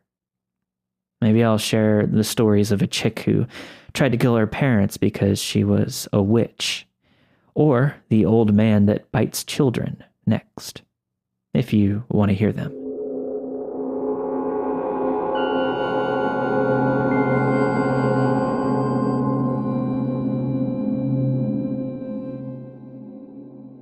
These events happened over several months in 2016 when my sister and I were 16 and 14, and we had first moved into our most recent apartment complex with our mother. We now call the apartment complex the complex from hell, because there were many incidents like this. You may remember the recent story of Bob. Admittedly, we were still into the hoverboard craze then and would ride them around. This is how we met Savannah. She was our age and lived in our building. She asked to hang out, and we were happy to hopefully make new friends, so we said yes. We hung out outside the complex at a little park area. It got dark, and we started making up ghost stories. Turns out, she liked creepy paranormal stuff like we did. Now note, I did not actually believe in this stuff, and still don't. Every time I reference the paranormal, it's a hyperbole. As we were walking home, the light in one of the apartment hallways flickered. and I joked and said it was a spirit trying to communicate with us. Savannah made up a flash once for yes, twice for no system to communicate with the spirit, and we messed around a bit. We thought it was just harmless fun. Well, the next day, she runs over to us, excited. She informs us that the spirit we had met last night told her its name was Kieran, and that it meant light. So it all made perfect sense now. We asked her how she knew, and she said she went back later that night alone to talk to it. This was the first time it occurred to us that she might have really believed in this stuff. Our aunt had given us an old Ouija board as a joke a year before, and we thought that Savannah might like it. Savannah lit up and said she wanted to try and talk to Kieran. So we huddled in the hallway that was connecting the apartments and put our hands on the board. We kept getting random letters that didn't make sense, but soon Savannah's questions were directed to Kieran. We felt her moving the planchette and called her out, but she got mad and said she'd prove it. She took her hand off of the planchette, and it no longer moved. She just huffed and insisted that it wasn't her. Over the next few weeks, we did mostly normal stuff with her, but she kept talking about the ghosts and Ouija boards until we broke down and played it again. This time we were introduced to a new ghost, Evan. We knew it was Savannah moving the planchette, but we were curious about the story she was making, so we just let her follow through. Evan was a ghost, or demon rather, who was our age, that wanted to be free from a greater demon controlling him. That greater demon's name was Kieran. Savannah's parents called her inside, and conveniently, Evan had to go too. He told us he'd protect us against Kieran, especially Savannah. Savannah commented on how cute that was for him to offer. A few days go by normally, but then Savannah's back to tell us that she has a boyfriend. We're happy for her until she tells us that his name is Evan. We're wondering what the hell she's talking about, and she explains that while sleeping over at another friend's house, something had tugged off her shorts while she slept. She woke up and heard Evan's voice. Then he'd visited her in her dreams and asked to date, or something like that. She said yes. Of course, we knew that she made up Evan, so we're kind of like, what's wrong with you? And we don't talk about demon stuff anymore. Now, Savannah was extremely possessive over her friends. When she'd see us with someone else, she'd text us nonstop about why we hadn't invited her. We tried to keep our distance, but she lived on the ground floor and literally watched out her window waiting for us to come inside. She'd latch onto us. We didn't know much about her home life, but she always seemed troubled. She had scars on her wrist and even talked about running away from home. Her parents seemed all right, if rather strict and religious. We still hung out with her because we were worried, but were starting to feel weird about it. Worse, she randomly showed up holding her hand out, saying Evan was holding her hand. She'd look at random things and laugh when no one was talking because Evan had told her a joke. Once, she made us feel her cheek where it was supposedly warm from Evan kissing her. It wasn't warm. One day my sister and I were bored from talking to Evan on the Ouija board and wanted some fun. I texted my mom to call my phone from a blocked number and play creepy sounds. Looking back, it was one of the dumbest things that I did, but at the time, it was just for fun. My mom made the call, and I put it on speaker. Savannah is living for it, especially when my mom played a track from a scary movie about a ghost. My mom took it a step further and threw a banana off our third-story balcony for us to see. Savannah said it was a sign that Kieran was winning. I had no idea of the fire this would light inside of her. We were about to tell her it was a prank, but again my mom called her inside. She found us again the next day, and I came clean about the prank. She laughed and said that there was no way we could have done that. I said, no, my mom literally did all of that. Well, Savannah had told her friend about it, who had told her that yellow objects, like the banana, were a sign of the devil, and seeing them meant that the devil was hunting you. This was all she talked about for a while, but since nothing else happened, she gradually forgot. Things went back to normal for a while, until Autumn moved in. Autumn and Savannah connected instantly because of their history with depression. Autumn was a few years younger than us, but had a lot more of a past.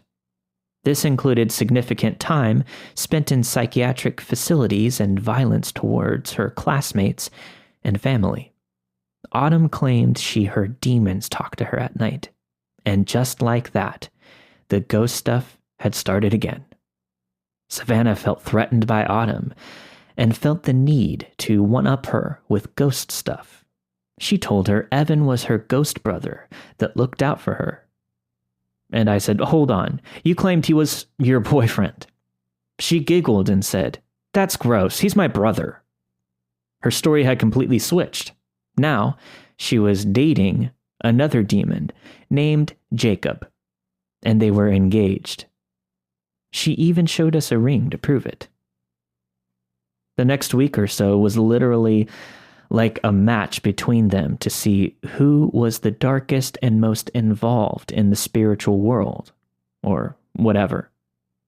They'd compare scars on their wrists and brag about cutting themselves and doing things like sneaking out at night. In a move to one-up Autumn, Savannah drew a giant pentagram in the parking lot with chalk. Her parents found out, and she backed out, blaming it on Autumn. The next freaking day, I swear, people come to repave the parking lot. The pentagram is now buried under it forever, literally. Savannah moved on to saying her friend had found Jacob's body and was going to put his spirit back inside of it. Savannah continued to take advice from this friend who fueled everything she did. Savannah now said the friend was teaching her witchcraft. We mostly avoided her at this point, but she'd ask us to do similar things like make holy water with her and try to summon her a familiar. From that point on, she insisted she was a fire witch and walked around wearing all black with Halloween-like makeup on her face. She and Autumn frequently snuck out together, and occasionally we'd see cop cars at her house.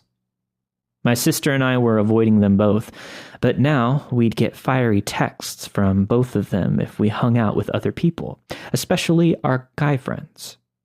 Once, they saw us get home and stood in the parking lot pretending to be possessed. Autumn also cut off her hair and claimed to have tried to kill her teacher.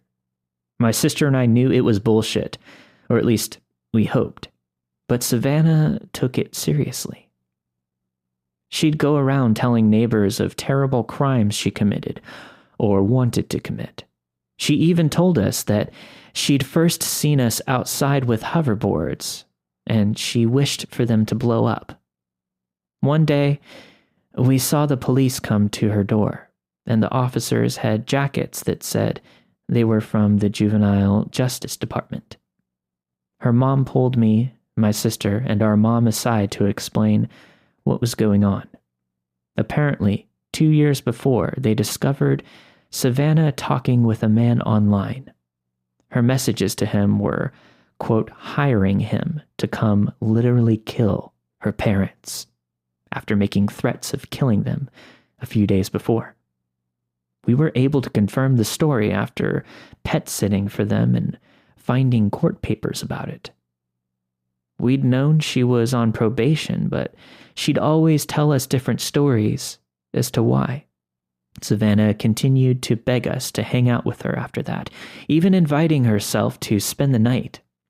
We avoided her at all costs, but she would follow us everywhere. It kind of died down when Autumn moved out, and Savannah moved in with her family shortly after.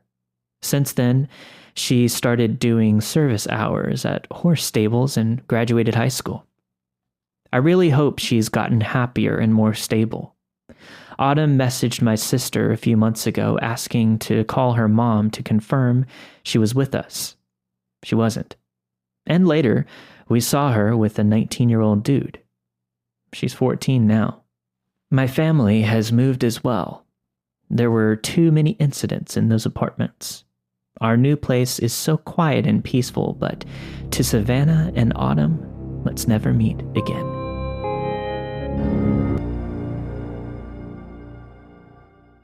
This story took place in the early 80s when I was around 21.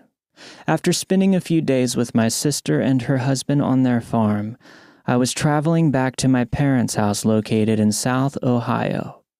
I was driving an old 4-speed Ford F-150 pickup truck. A pleasantly basic vehicle with a long stick shift handle, large steering wheel, bench seat, with only the essential dials and gauges on the dashboard. It also had wings. Remember those? Wind wings? They were those small triangle-shaped window panes that sat on the front of the driver's and passenger side windows.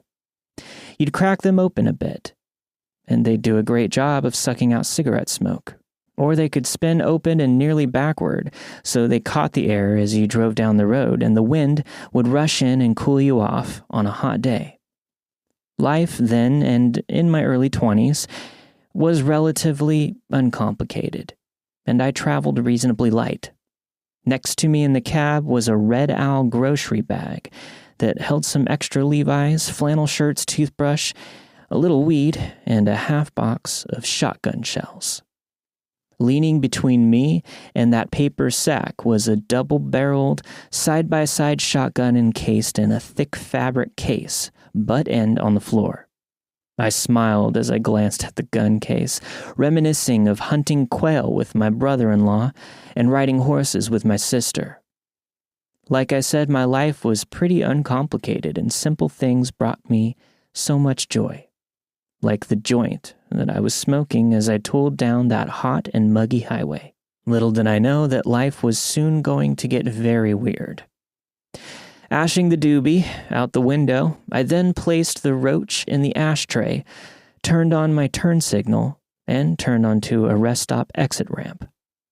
I had several more hours to go before home, and thought that I should take the opportunity to pee and grab a vending machine coffee. I loved those coffee machines. 50 cents would buy you a paper cup with poker cards printed on it, filled with fresh ground coffee. What a sack of shit. Fresh ground coffee, my ass. I'm guessing that the machine had a little motor that made a whirling sound that made me think something was being ground, but the coffee tasted pretty good. I'd push all the quote-unquote extra buttons concerning cream and sugar.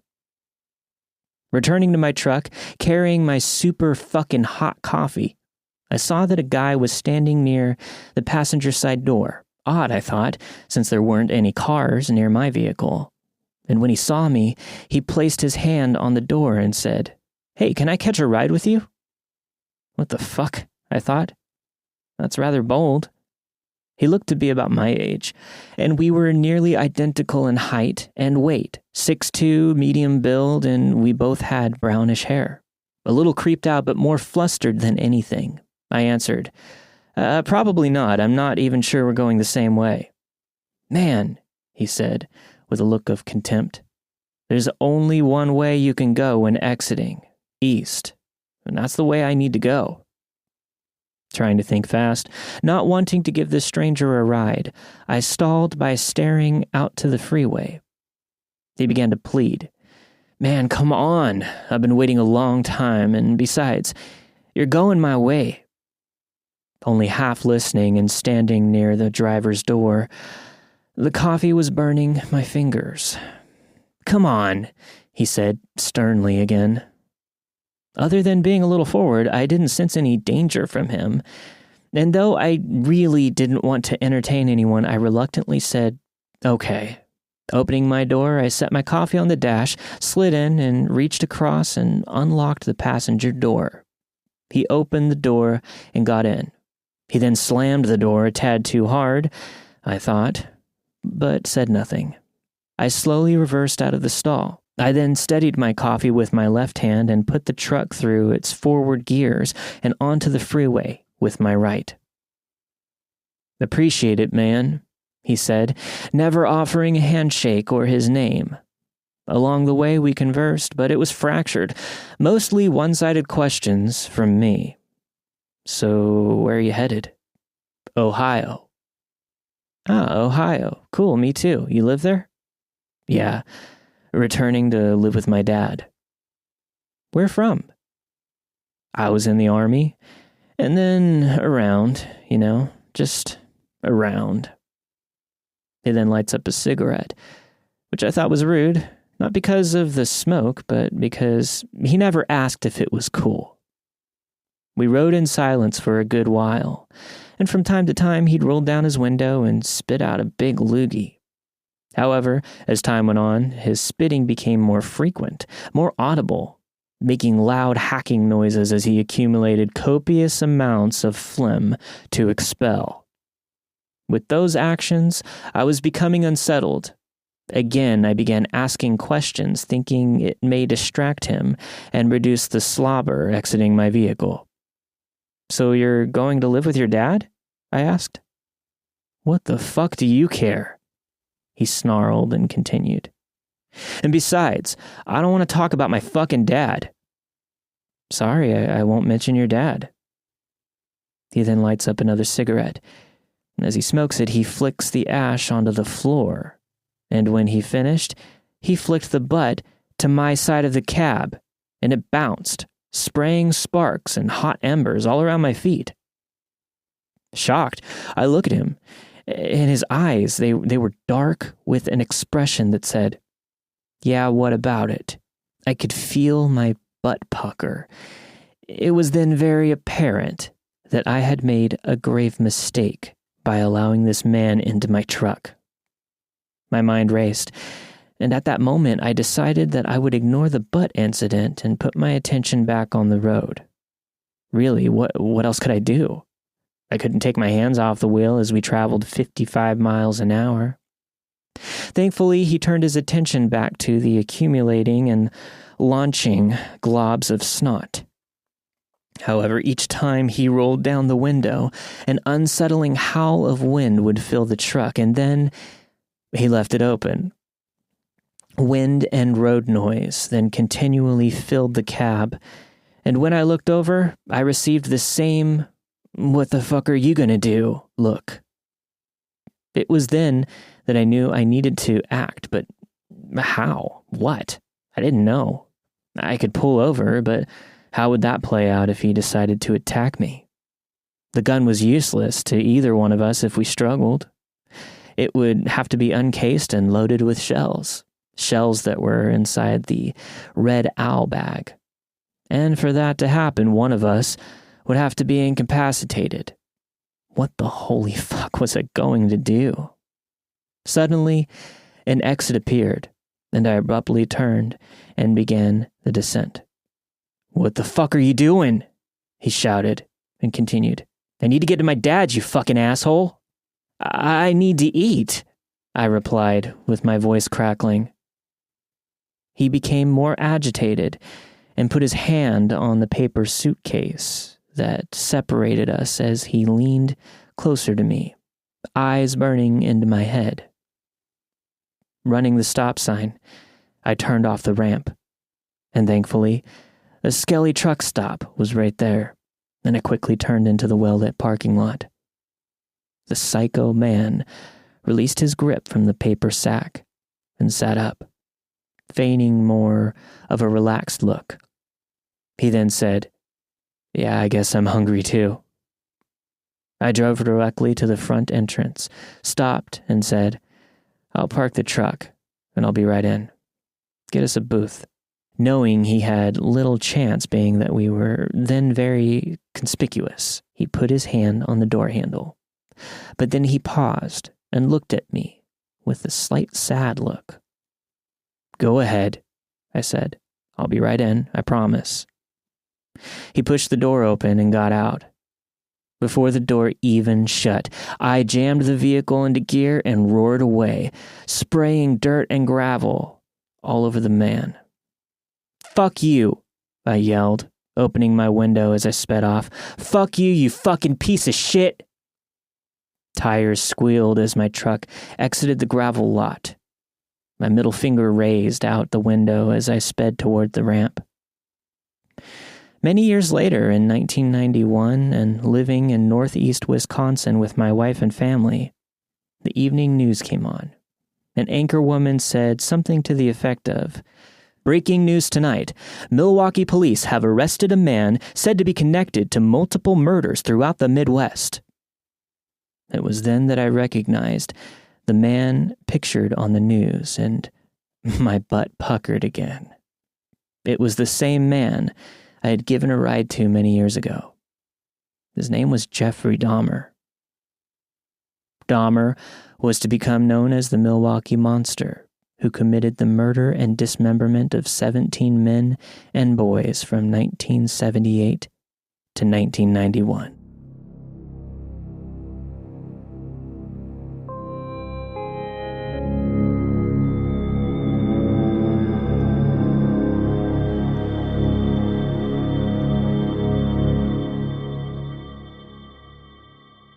I live in Brisbane, Australia.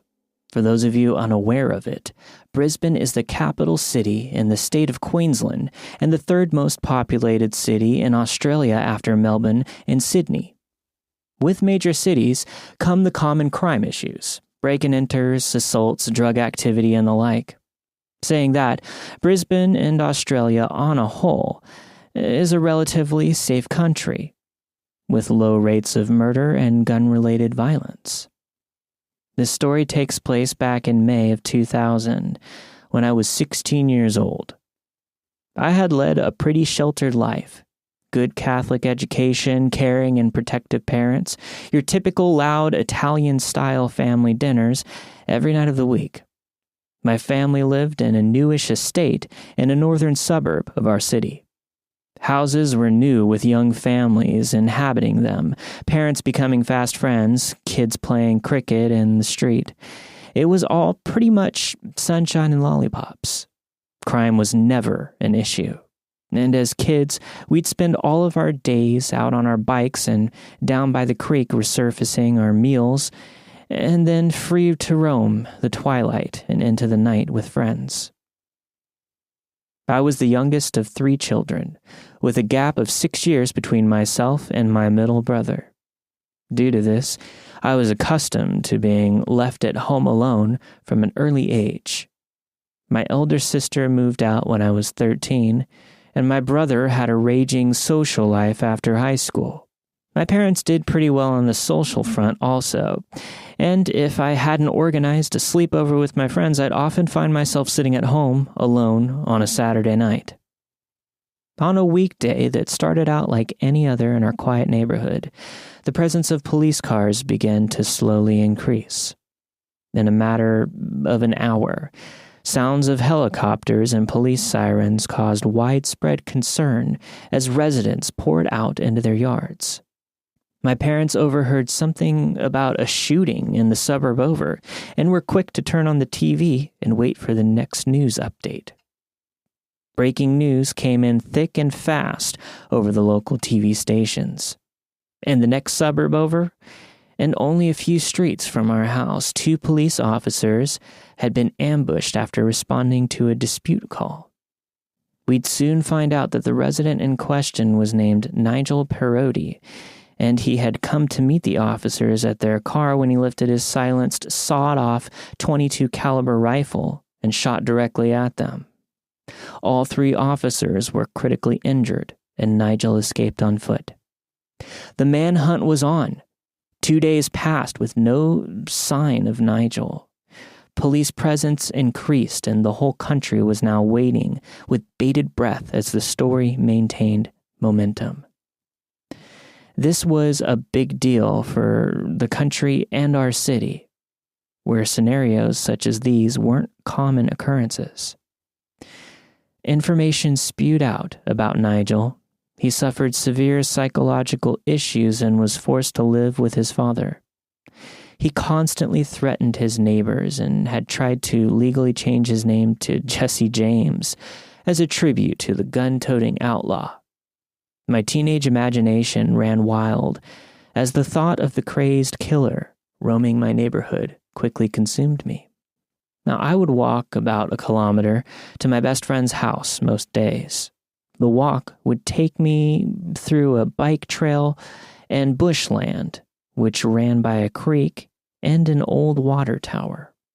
Despite the things going on and still no sightings of Nigel, the Saturday of that week, I was set off to hang out and play video games for the day. Heading home at dusk, thoughts of Nigel started entering my brain. Pictures had been released of the wiry gunman, showing off a toothy, sadistic grin and wide eyes that seemed to look straight at you. I picked up my pace as I took the bike track through the trees, and as my mind was playing tricks on me, I could hear rustling and laughter. I was now at full speed. I was glad to make it home, where a sense of safety washed over me. My mom told me that her and my father would be out for the night and that I could order pizza for myself if I felt hungry. As they left, I was feeling a bit tense. I triple-checked that everything was locked and made sure that all the blinds were closed. Trying to ease the tension, I headed to my older brother's room to see what new reading material he had acquired in his bottom drawer. I soon headed downstairs to our TV room and put on some light Saturday night entertainment. Hey, it's Saturday. And to all you Aussie listeners out there, you get me. I eased into the couch and slowly got lost in the innocence of variety TV. Then, out of nowhere, 4 huge thuds that a clenched fist would make on the window right next to the couch that I was laying on. I froze. My heart was in my throat. My stomach was upside down, and it went silent. I was paralyzed, and I couldn't move. 20 seconds must have passed, but it felt like an eternity. Then the banging again. The fists were frantically punching the side of the glass door on the main side of the TV room. "Let me in! Let me in!" I heard a voice yell. Time stopped for me. My fight or flight kicked in, and I flew. I headed straight up the stairs and bolted to the front door. In a flash, I unlocked it and headed right out. At breakneck speed, I started running, and I had no idea where I was going. I just kept running. I ran out of breath and stopped. My mind wasn't working. What the fuck was that? The sensible thing to do would have been to find a neighbor and ask them to call the police. But no, I was paralyzed with fear, and the only thing that made sense was for me to hide in the park down the street, to keep an eye on the house until my parents came home. I find a spot amongst the bushes as I lay low. There he was, in the distance. I saw a shadowy figure lurking around the front of the house, working his way around every window, every door, looking for an entry point. I never locked the front door as I escaped. It would only be a matter of time before he worked that out. My heart was beating out of control. What if he ambushes my parents? All of the what-ifs in the world. Do I go back there? Do I get closer? Do I somehow figure out how to save my parents? He must have worked his way into the backyard again as I kept my eyes close on the front door. All of a sudden, a car pulled into the driveway and I saw the silhouette of a man get lit up as the headlights passed over him. He jumped and darted over the fence and into the yard of a neighbor. It was my sister. My sense of relief was quickly overthrown with fear. I got up and ran toward her.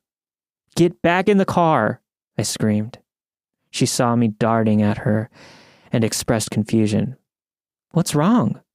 She grabbed me, and I pushed her into the car and got myself in. I couldn't get the words out. As much as I tried, I couldn't. I just told her to drive. She looked concerned. "You didn't see him?" I said. "See who?" I explained everything the best I could, but it must have sounded like jumble. She calmed me down and we drove to her boyfriend's who lived a few suburbs away. From there, we called the police, who were quick to send out a patrol car moments later. Squads of cars followed as we went back to meet the police. I gave a description and told them all of what happened. My sister said she had never seen someone look as close to a ghost as I did that night. The police stayed with me and my sister until my parents returned, where they were informed of my night. The next day, a bushwalker found Nigel's body near that old water tower that I had walked by the day before.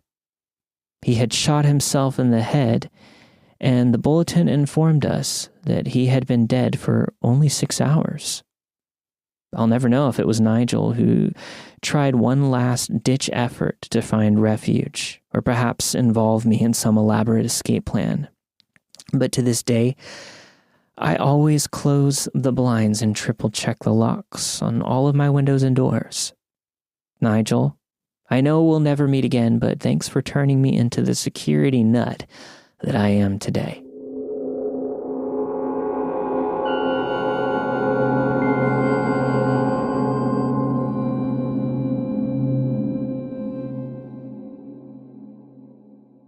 My older brother Peter was a troubled child growing up. Even though I was too young to understand what was going on, I knew that he was not in a good place. He would often hide in my room upstairs while my parents did their best to discipline him. My brother's problems reached a peak in high school. He was 16, and I was 8. When Peter reached sophomore year of high school, my brother started hanging around the wrong crowd. We lived in a nice suburb neighborhood, but that didn't mean that there weren't a few bad apples here and there. These kids were your typical early 2000s grungy skaters. You know, those old commercials they used to show in school about saying no to drugs. These kids were a prime example of the, quote, druggies in those commercials offering drugs to other kids. In this new group of kids, my brother meets a girl named Hillary. She was a 19-year-old senior at his high school and the designated pack leader of his new group of friends. My brother was young, shy, and easily influenced. I think that's what initially drew her to him, because she wasted no time in taking advantage of that. My brother and Hillary quickly started dating. She was his first girlfriend, and he was soaking up every bit of attention that she gave him. As with most things at the time, my parents did not approve of Peter's relationship with her. Hillary was intimidating. She dressed in all black, chain-smoked, and had dyed hair, which was pitch black. Since these things are mostly physical, my parents didn't speak up about their discomfort with her. She was polite enough in person, and Peter was head over heels. The longer my brother hung out with this new group of friends, the worse his behavior got. My parents were starting to get worried about his health and safety and started to keep a closer eye on him. This is when they discovered my brother had been sneaking out at night to see Hillary. His room was the only one on the first floor, and it had a window that he could easily climb out of. For my parents, this was the final straw. My dad nailed the window shut, and they told Peter he was no longer allowed to see Hillary or that group of friends again. My dad had my brother join the wrestling team, which he was the coach of. He figured this would help my brother with discipline and making friends that were better influences. My parents figured that the situation was handled, but it was merely the start of their problems. Soon after Peter broke things off with Hillary, things started happening to my family. I was oblivious to most of the stuff happening, but my mom recently filled me in after the subject of Hillary came up one day. One early morning, my dad walked out to his truck only to discover it had been vandalized in the middle of the night. Someone had keyed the word bitch into the side of the truck. It also looked like the hood of the truck had been beaten with a baseball bat. My parents notified the cops, but there wasn't sufficient evidence that it was Hillary's handiwork. After my parents called the cops on the truck, they started receiving anonymous threats in the mail. The threats ranged anywhere from burning our house down with all of us inside to kidnapping my sister and I and brutally murdering us. At this point, my dad was working the night shift. This left my mom home alone at night with us 3 kids. She told me every night my dad was working and would stay up all night, sitting just inside the front door holding a kitchen knife. This continued for months. Things did not stop with the death threats, though. I distinctly remember walking to the bus stop one morning and Hillary was standing on the other side of the street just staring at me. As young as I was, I didn't realize her intentions. When I came home from school that day, I casually mentioned seeing Hillary at the bus stop to my mom. After that, my mom started walking me to the bus stop and waiting with me. Hillary continued to show up at my bus stop a few more times before she realized my mom was going to keep coming with me. I always wonder what would have happened if I had never mentioned Hillary showing up to my mom. One morning, Peter came to my mom in a panic. He had found handprints on his window. Hillary had been coming to his window and watching him sleep. It also looked like she had tried to open the window, but couldn't since there were nails holding it closed. My family was living in fear of this girl. We never knew what she was going to do next, and the police weren't exactly helpful. One night, as my mom was putting my sister and I to bed, I heard a crash from downstairs. She raced downstairs, knife in hand, and came face to face with Hillary, standing in our kitchen. She had broken the glass on the back door so that she could open it. My brother was standing between Hillary and my mom. Hillary began pleading with Peter. She was trying to convince him to run away with her. When she saw my mom with a knife in her hand, she ran. My mom decided that she was done with all of it and that it could go no further. She reported the break-in to the cops, who now had enough evidence to link the previous crimes to Hillary. Hillary spent time in prison for the threats, vandalism, and break-in. Just to be safe, my parents got a restraining order on her, and since she was an adult pursuing a minor, she is now a registered sex offender. Hillary has since been released and now has a husband and kids. She has not bothered us since. Most of the kids in the group my brother hung out with died young from overdoses.